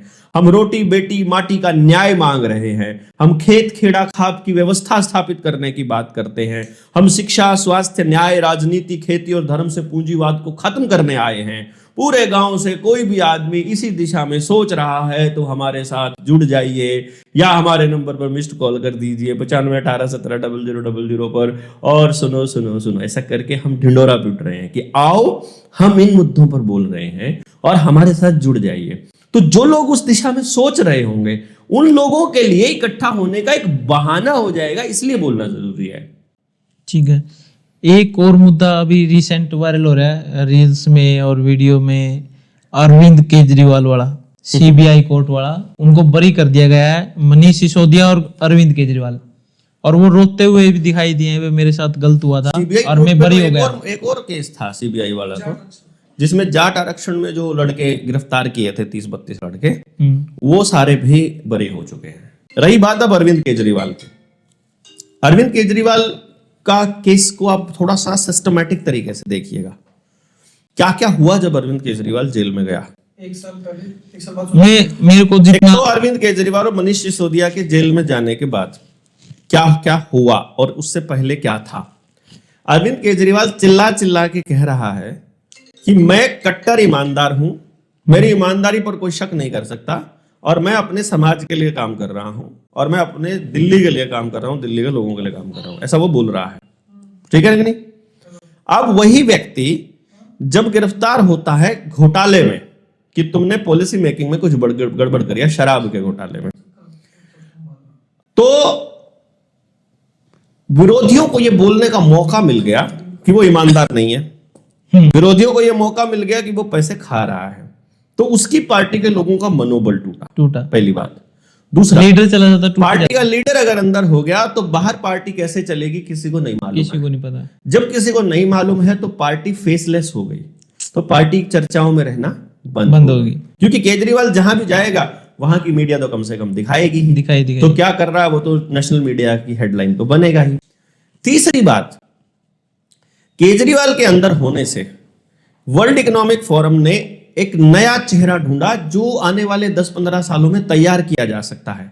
उसका नाम है राघव चड्ढा। आने वाले, मैं उस वक्त जब मेरी वीडियोस देखना आप, जब अरविंद केजरीवाल अंदर गया था, मैंने राघव के बारे में बिल्कुल स्पष्ट बोला था कि अब राघव जो विदेश गया, अमेरिका गया है ना, परिणीति के साथ उसकी शादी उसी गेम प्लान का हिस्सा है। और जब वो बाहर गया है ना अमेरिका, अब आप देखना अमेरिका से आने के बाद वो बिल्कुल वो मुद्दे उठाएगा जो आम आदमी के मुद्दे हैं, जो आम इंसान अभी पूरी चर्चा में है। और अकेला आम आदमी का एक ऐसा नेता है अकेला, जो सिर्फ वो मतलब अरविंद केजरीवाल से ज्यादा हाइप इस टाइम पे राघव चड्ढा को दी जा रही है, लेकिन उसको पद नहीं दिया जाएगा अभी। राघव चड्ढा आने वाले टाइम में अरविंद केजरीवाल का रिप्लेसमेंट टूल है। जब अरविंद केजरीवाल बिल्कुल ठप हो चुका होगा, जिसको ये करने वाले हैं, उस टाइम उनका एक एजेंट जो आम आदमी, जो कांग्रेस और बीजेपी का अल्टरनेट बनकर, यानी कि जो कांग्रेस से भी दुखी हैं और बीजेपी से भी दुखी हो जाएंगे, तो उनको, क्योंकि कांग्रेस से दुखी होने के बाद कहां जाए उसके लिए अंग्रेजों ने बीजेपी बनाई थी, ये आपको शायद पता नहीं होगा। जनसंघ की स्थापना, जो आरएसएस की स्थापना है, वो 1925 में 100 साल पहले अंग्रेजों ने ही की थी। जैसे एओ हयूम ने करी कांग्रेस की स्थापना, ये तो आता है कि अंग्रेजों ने करी थी कांग्रेस की स्थापना। तो बीजेपी मतलब आरएसएस का ही रूप है बीजेपी, ठीक, तो वो भी अंग्रेजों ने की थी उसी सिस्टम के तहत, क्योंकि जो पार्टी सिस्टम है वो अंग्रेजों का है, हमारा नहीं है। उसी सिस्टम के तहत आम आदमी पार्टी को खड़ा किया गया था। अब आम आदमी पार्टी यहां पर एस्टेब्लिश हो गई, नेशनल पार्टी बन गई। अगर वो नेशनल पार्टी बन गई तो नेशनल चेहरा भी होना चाहिए। नेशनल चेहरा अरविंद केजरीवाल है। केजरीवाल के साथ हमने बहुत नजदीक से उसको देखा है, कम से कम वो बेईमान नहीं है, मतलब ये कंफर्म, ये तो देखो, ये बहुत सारे लोगों से मैंने सुना भी है, ईमानदार तो है। हाँ ठीक है। अब चीजों को कैसे इंप्लीमेंट करता है वो सबका अपना अपना तरीका होता है। अगर वो बेईमान नहीं है तो वो उनके प्रोपेगेंडा में भी नहीं फंसेगा। मैंने कहा था कि राहुल गांधी तो इनके साथ लगा ही हुआ है, मोदी के साथ ही, वैक्सीनेशन वाले मुद्दे पर। तो मैंने इसकी पार्टी के बहुत ही करीबी लोगों से कहा, मैं कहा यार ये भी इन्हीं के साथ लग गया वैक्सीनेशन के चक्कर में। तो बोला अरे वैक्सीनेशन के चक्कर में छोड़, मैंने बोला ये भी मिला हुआ है उनसे, वर्ल्ड इकोनॉमिक फोरम वाला से। बोला अगर ये मिला हुआ होता तो सारे वैक्सीन क्यों लगवाते। अब मनीष सिसोदिया ने भी लगवा रखी, मनीष सिसोदिया की वाइफ ने भी लगवा रखी, उनके बच्चों ने भी लगवा रखी, खुद केजरीवाल ने लगवा रखी, लगवा के अब सारे बीमार हुए पड़े हैं उनकी फैमिली में पूरे के पूरे। तो मैंने कहा इसका मतलब इनको भी पता नहीं था कि ये फंस गए उस चक्कर में। आने वाले टाइम में भी जब ये केजरीवाल को इसी तरह से डिफेम करने वाले हैं तो नया चेहरा पार्टी का जो नेशनल लीडर है, क्योंकि राज्यसभा का सांसद उसको इसी तहत बनाया गया है, तो राघव चड्ढा आने वाले टाइम में इसका चेहरा होगा जो कि वहीं से चलेगा। तीसरी बात, आने वाले समय में पंजाब में और वेस्ट बंगाल में चुनाव है और इसी 2027 के स्टार्टिंग में चुनाव है। वेस्ट बंगाल और पंजाब बड़े चुनाव बोल रहा हूं, बाकी छोटे छोटे स्टेट है। और उसी साल अगस्त में चुनाव विधानसभा का कार्यकाल खत्म हो रहा है यूपी का, ठीक है। हाँ। अब प्रोपेगेंडा देखिए क्या है। जैसे दिल्ली के चुनाव से पहले इनका स्टार प्रचारक ना हो तो पार्टी के हार के ऊपर किसी को डाउट नहीं होगा। अगर केजरीवाल बाहर होता तो ईवीएम का षड्यंत्र दिल्ली में नहीं चल पाता। तो ईवीएम से पहले से तय होता है कि कौन बनेगा, किस पार्टी की सरकार बनेगी, पहले से तय होता है। लेकिन उसके लिए परसेप्शन बनाना पड़ता है, उसके लिए पहले माहौल बनाना पड़ता है ताकि लोग रिजेक्ट ना कर दे इसके बनने को। इसी गेम प्लान के तहत उसको गिरफ्तार करके केवल परसेप्शन बनाया गया कि आम आदमी पार्टी इसीलिए हारी कि केजरीवाल अंदर था। असल खेल तो ईवीएम से ही लड़ा गया था। परसेप्शन की अब बात दूसरी करें। बात, अब मैं आगे आ रहा हूं, पंजाब और वेस्ट बंगाल का परसेप्शन। पंजाब में कैप्टन अमरिंदर बीजेपी में शामिल हो गया है, काफी पहले हो गया है। कैप्टन अमरिंदर पंजाब का 5-6 बार मुख्यमंत्री रह चुका है। शायद अकाली में था वो, शायद नहीं कांग्रेस में था, कांग्रेस का सीएम था, वो सीएम था। अब कैप्टन अमरिंदर जो है वो सीएम रह चुका है और अकालियों के साथ बीजेपी का गठबंधन रहा है पंजाब में। तो यानी अकाली लीडर्स भी बीजेपी के संपर्क में हैं और कांग्रेस लीडर्स कैप्टन अमरिंदर के संपर्क में हैं और आम आदमी पार्टी के लीडर्स भी, उसकी भी इमेज को डाउन किया जा रहा है भगवंत मान की। तो अब क्या हो रहा है कि वहां पर जैसे बंगाल में ममता बनर्जी के बिल्कुल राइट हैंड शुभेंदु था ना, शायद उसका नाम, राइट, उसका देख लेना, उसका नाम आप कर देना, उसके परिवार में से है शुभेंदु अधिकारी। उसके ही बिल्कुल राइट हैंड को तोड़ करके और सीएम पद का उम्मीदवार बनाया गया था, उसी के खिलाफ, ममता बनर्जी के खिलाफ खड़ा किया था पिछले चुनाव में बीजेपी ने। ठीक, इसी प्रकार से अब मान लेते हैं आम आदमी पार्टी के कोई छोटे से किसी कार्यकर्ता या छोटा लीडर जो ब्लॉक लेवल पर हो, उसको 100-150 करोड़ रुपया दे दिया जाए, जो कि छापना ही है इनको खामखाई, और बीजेपी में शामिल करवा लिया जाए, तो क्या पार्टी की इमेज डाउन जाएगी? क्योंकि रुपया तो अंदर खाते देना है, बाहर आकर के तो यही कहना है उन्होंने, हम गोभी जी के नेतृत्व में देश का विकास देखना चाहते हैं, हम मोगली के नेतृत्व में ऐसा करना चाहते हैं कि नहीं। इसका मतलब यह हुआ कि आने वाले वक्त में बहुत से लीडर्स अगर भाजपा ज्वाइन कर लेते हैं तो आप अचरज मत मानिएगा। मैं तो अभी तो कोई अचरज आता ही नहीं, अभी मैं आपको बता रहा हूं, पंजाब को बर्बाद किए बिना, ये बात पहले की थी, एक बात बता रहा हूं, बहुत ईमानदार आदमी, हरियाणा और पंजाब को बर्बाद किए बिना इस देश के ऊपर कब्जा नहीं किया जा सकता। और बीजेपी के अलावा हरियाणा, पंजाब और पश्चिमी उत्तर प्रदेश को कोई और बर्बाद नहीं कर सकता। और इसीलिए यूपी के अंदर ये जो आपने अभी बताया है भाई, ये इसके पीछे का प्लान ये है। हाँ। तो सोशल मीडिया पे एक परसेप्शन और चल रहा है, उसमें ये चल रहा है भाई, जैसे जब केजरीवाल चुनाव से 3 महीने पहले जेल में गया, शायद उनको पकड़ा गया 2 महीने पहले, शायद जितना भी टाइम था, मतलब चुनाव से एग्जैक्ट पहले ही उसको जेल में कराया गया था। वो तो दिल्ली के लिए फायदा होगा बीजेपी को भाई, एक मेन जो लीडर था, मेन मुख्यमंत्री था, वो अंदर चला गया, उसकी इमेज डाउन होगी, वहां पे कांग्रेस का कोई मतलब था ही नहीं, तो सेकंड नंबर बीजेपी आती है, बीजेपी जीत गई वहां पे। तो फिर क्या हुआ, हरियाणा के चुनाव से पहले वो उससे बेल पर आ गई बाहर ताकि कांग्रेस की वोट काटने में वो काम आ जाए, क्योंकि बराबरी का माहौल चल रहा था हरियाणा के अंदर, भाई कांग्रेस का माहौल ज्यादा था, बीजेपी का कम था, और खट्टर साहब का थोड़ा ऊपर नीचे सिस्टम चल रहा था, भाई सीएम पद के उम्मीदवार कम है, तो उनको बरी किया गया। वो मेन चेहरा बने हरियाणा के अंदर तीसरे नंबर पर बीजेपी, कांग्रेस और आम आदमी पार्टी। यदि केजरीवाल नहीं होता तो मेरा मानना है भी कांग्रेस आती, क्योंकि मार्जिन बहुत ज्यादा कम था, 39 पॉइंट कुछ ऐसा, कितना फर्क था कांग्रेस और वोट ज्यादा कांग्रेस को मिली थी। हाँ, वोट ज्यादा मिली थी, परसेंटेज में भी कांग्रेस ज्यादा थी, लेकिन सीट ज्यादा इनकी। हाँ, सीट इनकी ज्यादा थी। तो जो एक्स्ट्रा जो गैप था ना, वो शेयरिंग वाला, वो केजरीवाल ले बैठा था, और वो फर्क सिर्फ केजरीवाल का था, इसी के लिए रखा गया है, वो रखा गया था ट्रांजिशन फेज। अब हरियाणा के अंदर बीजेपी की सरकार आ गई, अब पंजाब में चुनाव है, और आम आदमी पार्टी की स्थिति गिरी हुई है पंजाब में, बिल्कुल नीचे के स्तर पर। भाई सबको पता, भाई आम आदमी पार्टी तो शायद नहीं आएगी, तो ऊपर बच गया अकाली और कांग्रेस। अकाली ज्यादातर बीजेपी की तरफ ही जाती दिख रही है, भाई बीजेपी के साथ गठबंधन करेगी। तो दोबारा फिर केजरीवाल बाहर आ गए, अब बरी हो गए वो, उसका पेस अच्छा हो गया। वो जीतेंगे तो नहीं, मगर जो उसका फेस है ना, अभी जो मुद्दा चलेंगे, अब धीरे धीरे चुनाव बढ़ेगा, तो उसका एक वोट शेयर जरूर होगा उसके नाम से, और जो वो फर्क है वो बीजेपी को फायदा करेगा, बिल्कुल, नो डाउट। ये परसेप्शन चला हुआ है भाई, अभी भी केजरीवाल को फायदे के लिए ही बाहर किया गया, गेम प्लान के तहत वो किया केस से बड़ी इसलिए हुआ है क्योंकि पंजाब में बीजेपी को अपना झंडा गाड़ना है, क्योंकि वहां पे अभी मौका है, जैसा हरियाणा के अंदर था। यूपी के चुनाव में अभी यूपी के टुकड़े होने हैं, 3 से 4 टुकड़े योगी के होते हुए। हाँ, 4 टुकड़े प्लान चल रहे हैं।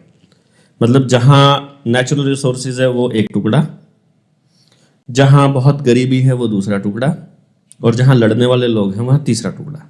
जहां लड़ने वाले लोग हैं वहां पर हिंदू मुसलमान करवाया जाएगा, और बाकी यूपी लड़ने की पोजीशन में है ही नहीं।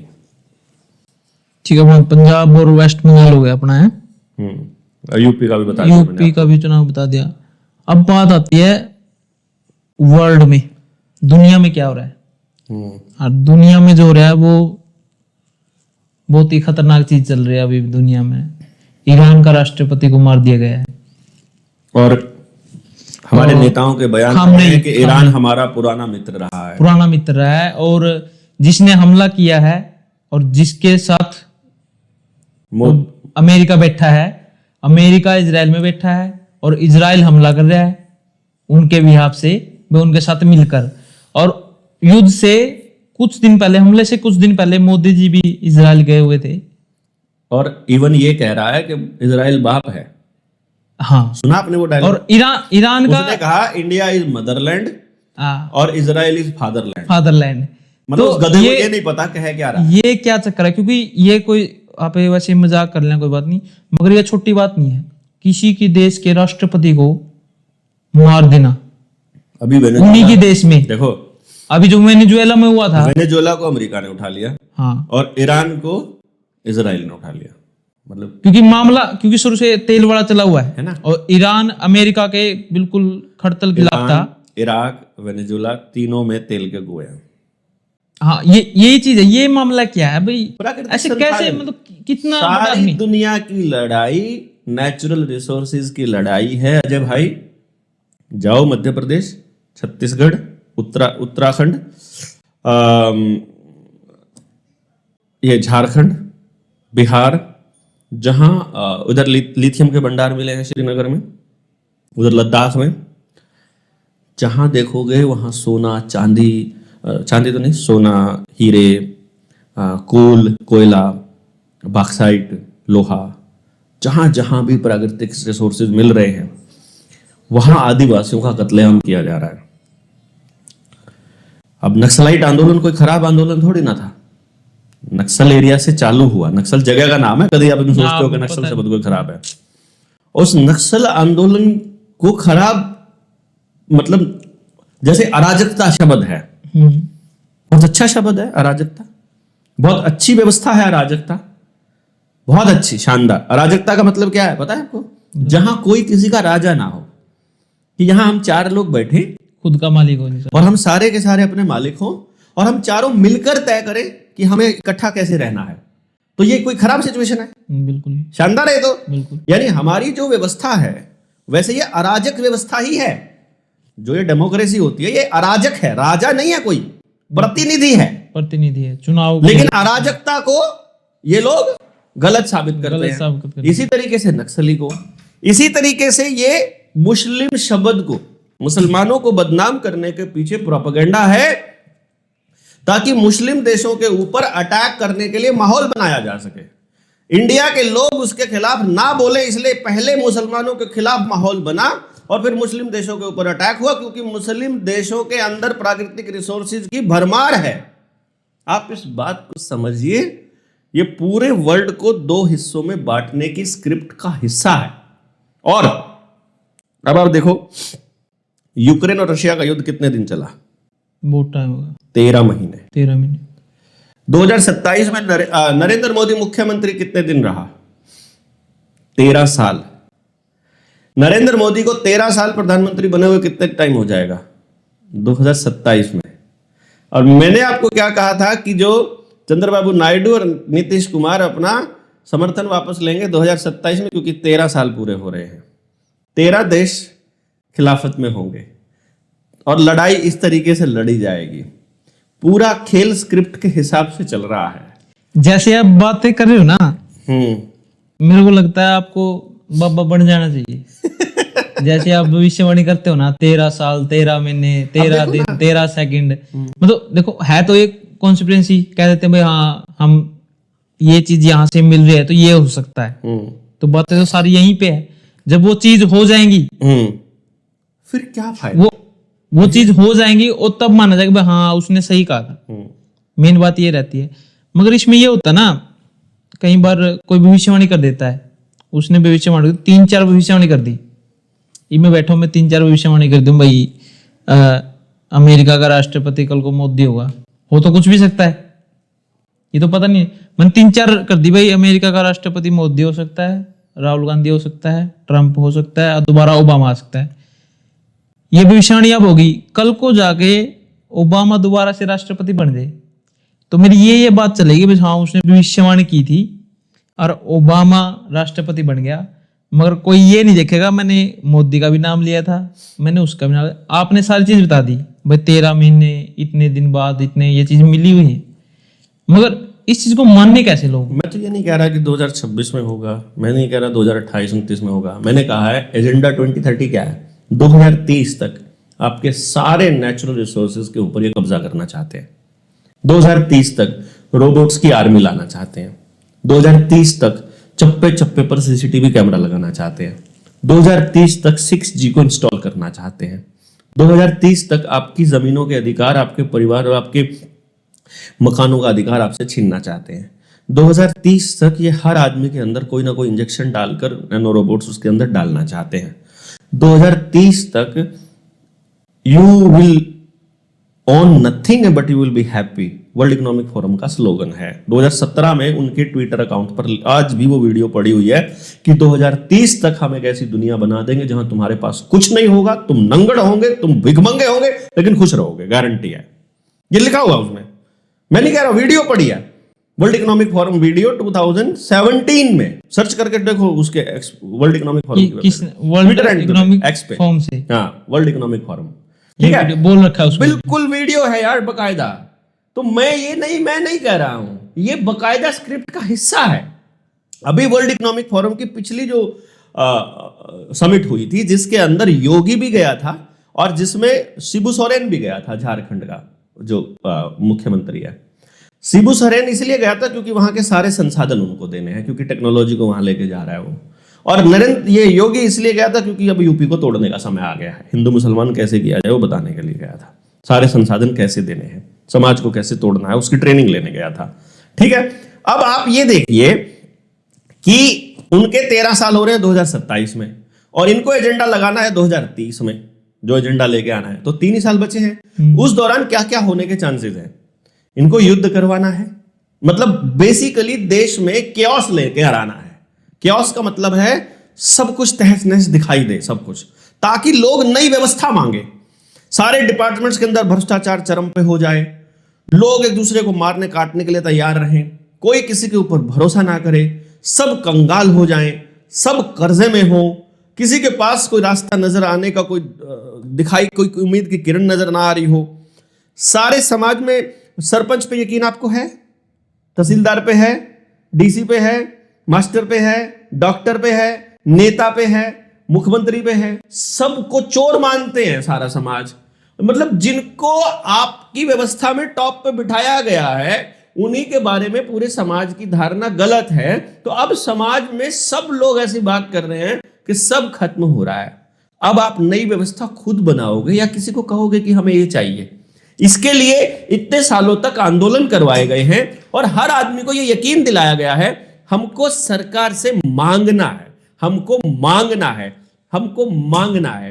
पैदा होते ही बच्चे को इंजेक्शन फ्री मांगना है, फिर बच्चे को स्कूल में दाखिला दिलाओ तो उसकी वर्दी मांगनी है, उसकी किताबें मांगनी है, उसकी फीस और स्टाइफंड मांगना है, फिर दिन में मिड डे मील मांगना है, बड़े हो जाओ तो बेरोजगारी भत्ता मांगना है, फिर और बड़े हो जाओ विधवा पेंशन मांगना है, रंडवा पेंशन मांगनी है, बुढ़ापा पेंशन मांगना है, 5 किलो अनाज मांगना है, दाल मांगनी है, तेल मांगना है। भिखारी बना दो पूरी जनरेशन को, ताकि इनके बच्चों को 2050 में 60 में बताया जाएगा कि 2025 और 2026 में तुम्हारे माँ बाप भिखारी हुआ करते थे, तुम्हारा दादा भिखारी था, बच्चे पालने के पैसे लेता था, लड़की पैदा हो जाए तो पैसे खाते में डलवाता था, पालने के पैसे नहीं थे, शादी होती थी तो कन्यादान योजना के नाम पर पैसे लेते, शादी के नाम पर भी पैसे लेता था, बाप दादाओं की सेवा करने के लिए बुढ़ापे पेंशन लेता था, विधवा हो जाए घर में उसको पालने का पैसा लेता था, बच्चों को खिलाने की औकात नहीं थी, इसलिए मिड डे मील हम दिया करते थे। नहीं बुलाएंगे क्या?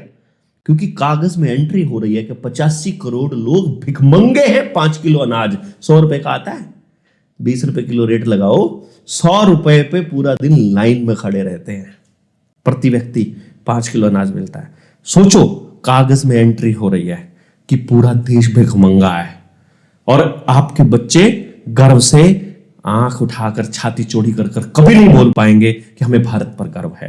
पूरे भारत को भिखमंगा बनाने का गेम चल रहा है। इधर से आप किसी के ऊपर यकीन नहीं कर रहे हो, इधर से जातियों में तोड़ा जा रहा है, उधर से धर्म के नाम पर दंगे हो रहे हैं, इधर गृह युद्ध की तैयारी हो रही है, जंगल काटे जा रहे हैं, एनवायरमेंट खराब किया जा रहा है, रिवर्स बोरिंग करके पानी खराब किया जा रहा है, फैक्ट्रियां लगा लगा के बदबू फैलाई जा रही है, सब जगह बर्बादी करवाई जा रही है। ये प्लानिंग का हिस्सा है ताकि आप कहो इस गांव में कुछ नहीं रखा, यहां से भागो, फिर शहर में आ जाओगे, अब असंध में बहुत भीड़ हो गई है, यहां से भी कहीं दूर जाओ, इस जगह पे नहीं रहना, फिर कहीं और जाना, फिर कहीं विस्थापित होते जाओ। क्योंकि विस्थापित आदमी शरणार्थी होता है और बाप दादाओं की जमीन पर रहने वाला आदमी वहां का मालिक होता है, ये उनको पता है। इसलिए हर आदमी को विस्थापन दिया जा रहा है, सब अपनी अपनी मूल जगह छोड़कर जा रहे हैं। असंध में काम करने आ रहा है बिहार से आदमी, और बिहार में काम करने जा रहा है असंध से आदमी, बैंगलोर में काम करने जा रहा है दिल्ली से। मेरे को एक बात बताओ, ये आखिरी क्वेश्चन अपना, और मैं चाहूंगा आप इस चीज का जवाब दो।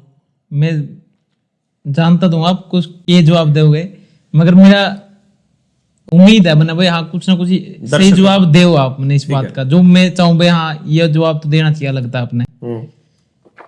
जितनी भी चीजें हो रही है आज, कुछ भी हो रहा है आपके हिसाब से या किसी और के हिसाब से, आप मानते हो भाई ये चीज गलत हो रही है, आप मुझे एक या दो चीज ऐसी बताओ जो आपके हिसाब से सही हो रही है बस। और आप ये नहीं कह सकते सही चीज कुछ हो ही नहीं हो रही। कुछ तो ऐसी चीज है जो आप कहते भाई जो खिलाफ पताड़े बैठे हैं आपके, जो आपके विरोधी हैं या कुछ भी हैं, आपने गाली दे देंगे सारे, वो मैनू भी कैसे बुलारा साहब ने यह बात तो सही कही हमारा बारे में भाई हाँ या तो चीज ठीक हो रही है, बस सारी गलत को नहीं करता, बस सारा देश का नाश हो रहा है।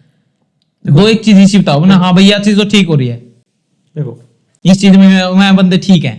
पहली बात तो मैं यहाँ किसी गंदा काम करने वाले आदमियों का अच्छे के लिए प्रचार करने नहीं बैठा हूं, मैं वो चीज कह नहीं रहा भाई अच्छे। दूसरी बात, अगर सिस्टम में बैठा किसी पद पर बैठा कोई व्यक्ति अच्छा काम कर रहा है तो उसको सैलरी उसी के लिए मिलती है, वो करना उसका फर्ज है, और उसके गुणगान के लिए उसको सैकड़ों करोड़ रुपए हर साल बजट में एलोकेट होते हैं लोक कल्याण विभाग द्वारा, जनसंपर्क जनहित में जारी, रेडियो पे, एफएम पे, टीवी पे, बैनर पोस्टर में इन लोगों को एडवर्टाइजमेंट करने का पैसा मिलता है, तो अपने अच्छे कामों का एडवर्टाइजमेंट वो कर लेंगे। जनता और मीडिया को हमेशा सिस्टम के खिलाफ उनकी कमियों को बताते रहना चाहिए। बाकी आपने पूछा है कि कुछ तो अच्छा हो रहा होगा। एक ही चीज अच्छी हो रही है आज के टाइम पर कि इन पूरे सिस्टम को लोग समझ रहे हैं और कुछ लोग इस सिस्टम को सुधारने के लिए काम कर रहे हैं। सिर्फ यही अच्छा हो रहा है। मैं जानता था यही जवाब दोगे आप। जनता सरकार मोर्चा काम कर रहा है। 23 मार्च आप को अपने- तालकटोरा फिर स्टेडियम वही में बात होगी। पेरेंटिंग पर फिर- एजुकेशन का सेमिनार कर रहा है। पेरेंट्स को अपने बच्चों को पालने की, परवरिश करने की बात कर रहा है। 100% एम्प्लॉयमेंट बेस्ड एजुकेशन सिस्टम बने, इस पर बात कर रहे हैं। शिक्षा, स्वास्थ्य, न्याय, राजनीति, धर्म और खेती से पूंजीवाद का खात्मा करने की लड़ाई लड़ रहे हैं। रोटी बेटी माटी खेत खेड़ा खाप की व्यवस्था पर काम कर रहे हैं। जल जंगल जमीन जानवर को बचाने के लिए लोग लड़ रहे हैं। कुछ लोग ईमानदारी से काम कर रहे हैं। ये अच्छा काम हो रहा है और हम आपको इनवाइट भी करते हैं 23 मार्च तालकटोरा स्टेडियम में आप परिवार सहित बच्चों की परवरिश पर बात करने के लिए आइए सुबह 10 बजे। फिर ये बताओ आप एक बार, एक दो क्वेश्चन और बता दो मैंने। बताओ, पूछो। आप जवाब दे दें, मेरा नहीं, मैं वही जवाब बात दूंगा, है। मैं किसी जवाब हाँ, से नहीं भागता। यो जवाब भी आपने देखिए- अपनी तरफ एक मैं दिया। नहीं, देखो एक बात बताओ जब भाई कुछ तो ईमानदार, आपका ईमानदार कहीं पे भी मैं तो कहीं पे ईमानदार भी होंगे, तो मेरे को पता है। देखिए पे मैं ऐसी दो चीजें पूछ रहा था आपसे। बात देखो अजय भाई जो लोग आपको उस चीज के लिए गाली देते हैं, भाई इस चीज को ये गलत कहता है, देखो, कुछ तो ऐसी दुनिया में कोई तो चीज होगी भाई अजय जो भाई- ठीक होगी बस। अजय भाई मैं सिर्फ यार मैं क्या कह रहा हूँ, क्योंकि जब मैं आपकी बातें सुनता हूँ, कोई भी आपकी बातें सुनता है, आपके बिना बात करे तो ऐसे लगता है भाई हाँ ठीक, आज दिन सुबह बहुत बढ़िया निकल रही है, सूरज अच्छा है, मौसम बढ़िया, हवा अच्छी है, आज का दिन बढ़िया कटेगा। मगर जैसे ही आपकी बातें सुनने लग जाते हैं लोग, या मेरा वर्गा या कोई दूसरा बंदा, तो ऐसा लगता है भाई बस बम का गोला पड़ने वाला, वैसे ही मरने वाला, यहाँ पे सांस रुकने वाली अपनी कड़ी तक कोई पंप का आवागा मारागा, इसी जहर पिलाओगा उसमें और खत्म होने वाला है। डॉक्टर भाई दवाई लेकर आया था शाम ने, कदे उसे में जहर हो इबे मर्जू में, मगर वो कुछ नहीं रहा। मगर आपकी बात सुनकर हर बंदा ये महसूस तो जरूर करता होगा, अरे कमेंट में जरूर बताया भी देंगे कोई तो बंदा, एक आधा बंदा।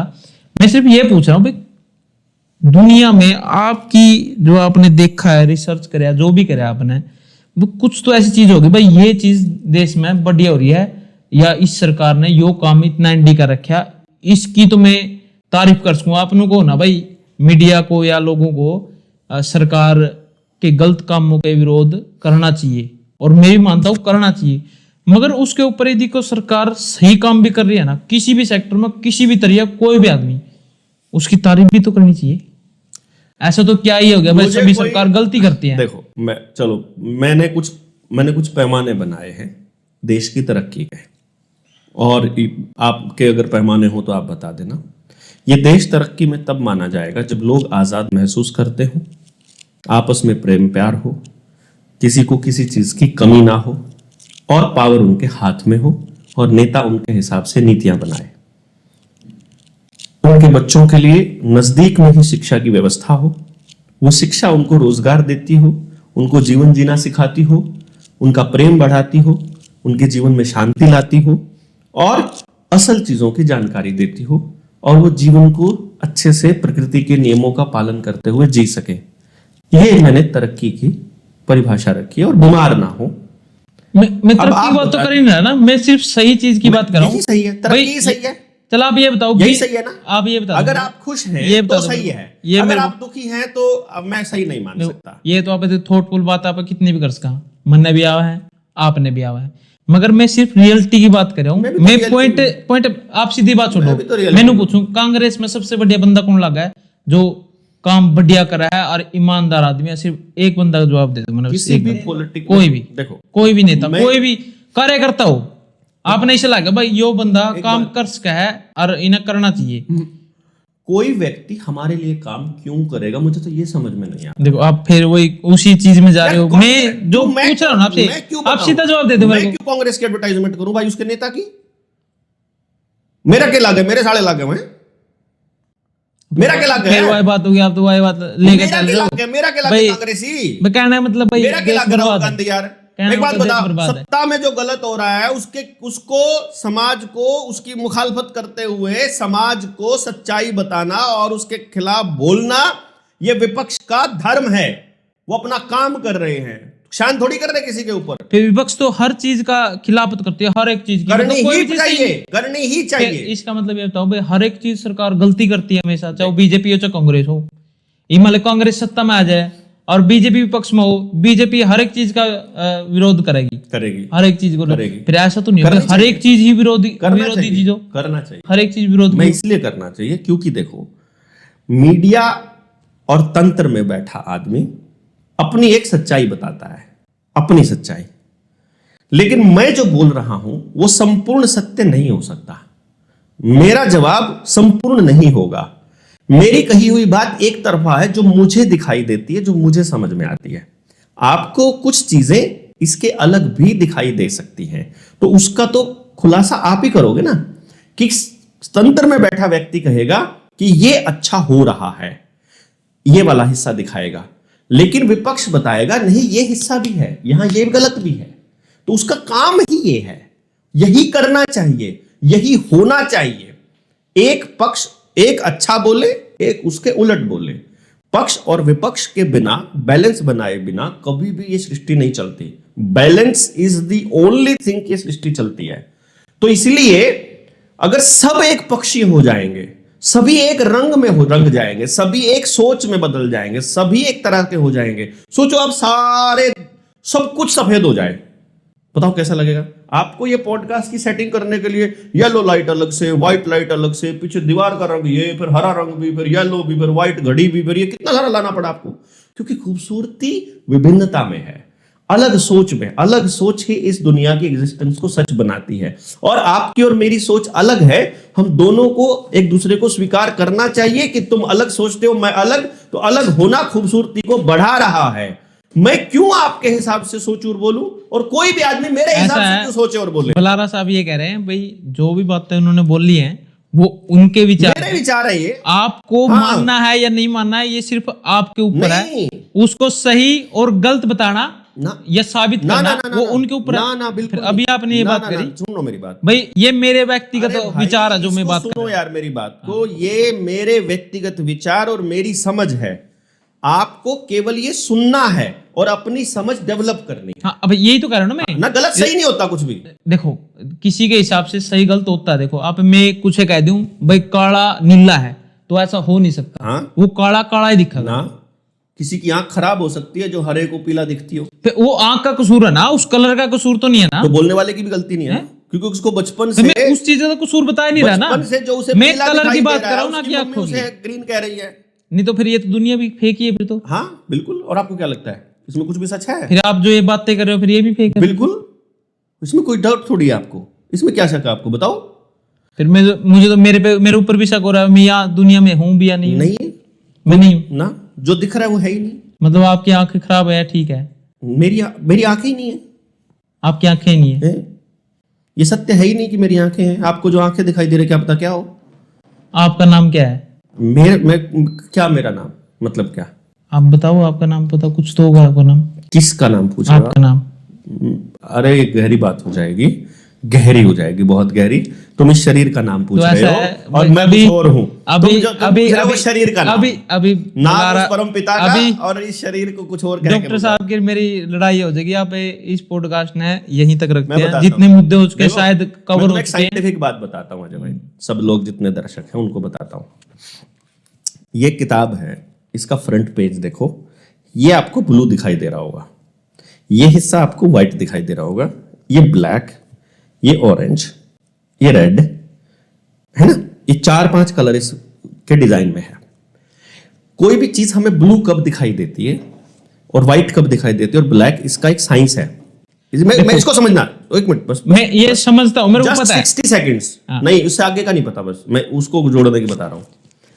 अगर प्रकाश में 7 रंग है, अगर वो चीज 7 के 7 रंग अवशोषित कर ले तो वो ब्लैक दिखाई देती है। पता है। अगर वो 7 के 7 रंग एमिट कर दे, यानी छोड़ दे, तो वो व्हाइट दिखाई देती है।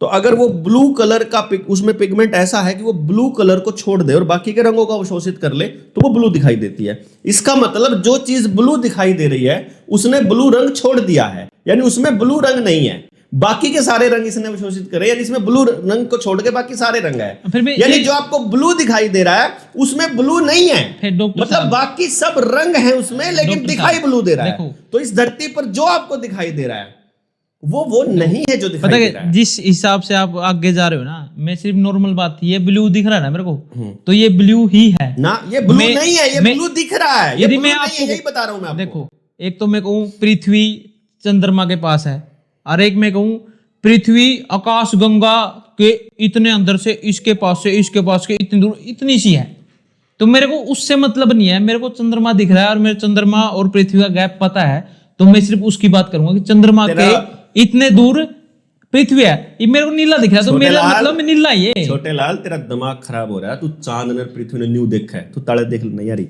देख, फिर आपने बात घुमा दी, है नहीं। फिर घुमा दी आपने बात। ई बाप रियलिटी पे आ गए, जब तो आप साइंस पा रहे थे, मैं कह रहा हूं, जब मैं उसने साइंस देखा पाया, लगा। जब मैं साइंस पाया फिर आप धरती पे आ गए। तो फिर मैं वही तो कह रहा हूं, ये उल्टी बात नहीं है यार। ये चला सारा। ये बाप ने कहा भाई ये चीज काला भी है उसका है, मैंने काला तो मेरी रियलिटी मैंने दिखने लगा नीला है वो, तो मतलब ये नीला है। आपकी आंखें तो आपने काला दिखता होगा तो काला होगा। यदि मैं आपको ये कहूंगा ना भाई ये काला है, फिर गलती है मेरी, मैं कहता ही नहीं। देख, मेरे को क्या मतलब आपको क्या दिख रहा है? देखिए, सुन मैं आपको नीला व काला दिख रहा है, अरे मेरे सुन क्या मेरी मतलब? बात, मेरी बात सुन ध्यान से। तने यह चीज नीली दिखाई देवे, हाँ, नीली है ये। और मान लो मेरी, यार सुन तो लेना पड़ेगा, फिर सुन तो ले, आपने पूछा मैंने बता सुन तो ले एक दिया। बार। हाँ बताओ। तने यह नीली दिखाई देवे, हाँ मेरे को बचपन में मेरी आंख खराब होगी मान लेते हैं, और मुझे जो चीज नीली है वो पीली दिखाई देवे, ठीक है। अब जो मुझे सिखा रहा है मेरा टीचर या मेरी मम्मी, वो जब इस चीज को दिखाएगी तो वो बोलेगी ब्लू। तेरे को दिख रहा है ये ब्लू, मुझे दिख रहा है, उसके लिए रियलिटी अलग है। सुन लेना यार एक बारी। हाँ बोलो बोलो। तने दिख रहा है यो ब्लू, हाँ मने दिख रहा है यो येलो, लेकिन येलो देखते हुए भी मैं इसे बोल रहा हूं ब्लू, क्योंकि मुझे बचपन से सिखाया गया कि ये ब्लू है। मुझे दिख येलो रहा है, मैं बोल ब्लू रहा हूं, तुम्हें ब्लू दिख रहा है, तुम ब्लू बोल रहे हो, और मैं दोनों ब्लू बोल रहे हैं इसको, क्योंकि बचपन से ही मुझे येलो को ब्लू दिख, उसको नहीं पता है कि मेरी आंख खराब है जो बता रहा है। मुझे तो जो रंग दिखाई दे रहा है उसको लोगों ने ब्लू बोला, तो मैं उसे ब्लू बोल रहा हूं, बस इसको समझो। अगर ये बात समझ में आ गई ना तो बहुत दूर की बात है। फिर मैंने क्या कहता आप तो बताओ। मैंने बात तो आपने छेड़ी थी, मैंने थोड़ी तुमने छेड़ी थी। कहा था आंख खराब होने की बात, मैंने कही थी- आपने आंख मैंने खराब कही होने थी की बात दृष्टि आपने की कही बात। थी। मैंने कही थी दृष्टि की बात, जिसकी जैसी दृष्टि, तुम मुझे वो दिखाना चाहते हो जो तुम्हें दिखाई दे रहा है, बात लेकिन मुझे रियलिटी कुछ की और होती है। दिखाई दे रहा है। बात जो रियलिटी मुझे दिखाई देगा मैं वो बोलूंगा, जो तुम्हें दिखाई दे वो तुम ठीक है। बोलो। भाई कैमरा बंद कर दो, बाद में लड़ा के अच्छी बहस होगी, उसका अलग था पॉडकास्ट ले आऊंगे। लड़ाई झगड़ा, क्योंकि लोगों ने लड़ाई झगड़े देखना थोड़े ज्यादा पसंद है। इस पॉडकास्ट में थोड़े ज्यादा अभिप्राय सिस्टम होया नहीं ना, होया नहीं था। हाँ होया नहीं। तो कूद लिया फिर। एक पर्सनल कराएंगे बढ़िया पॉडकास्ट। चलिए बहुत बहुत धन्यवाद इसके लिए बहुत बहुत धन्यवाद। आपने जय जोहार। आपने इतना साइन कराया बलारा साहब को, और मेरे को भी थोड़ा बता।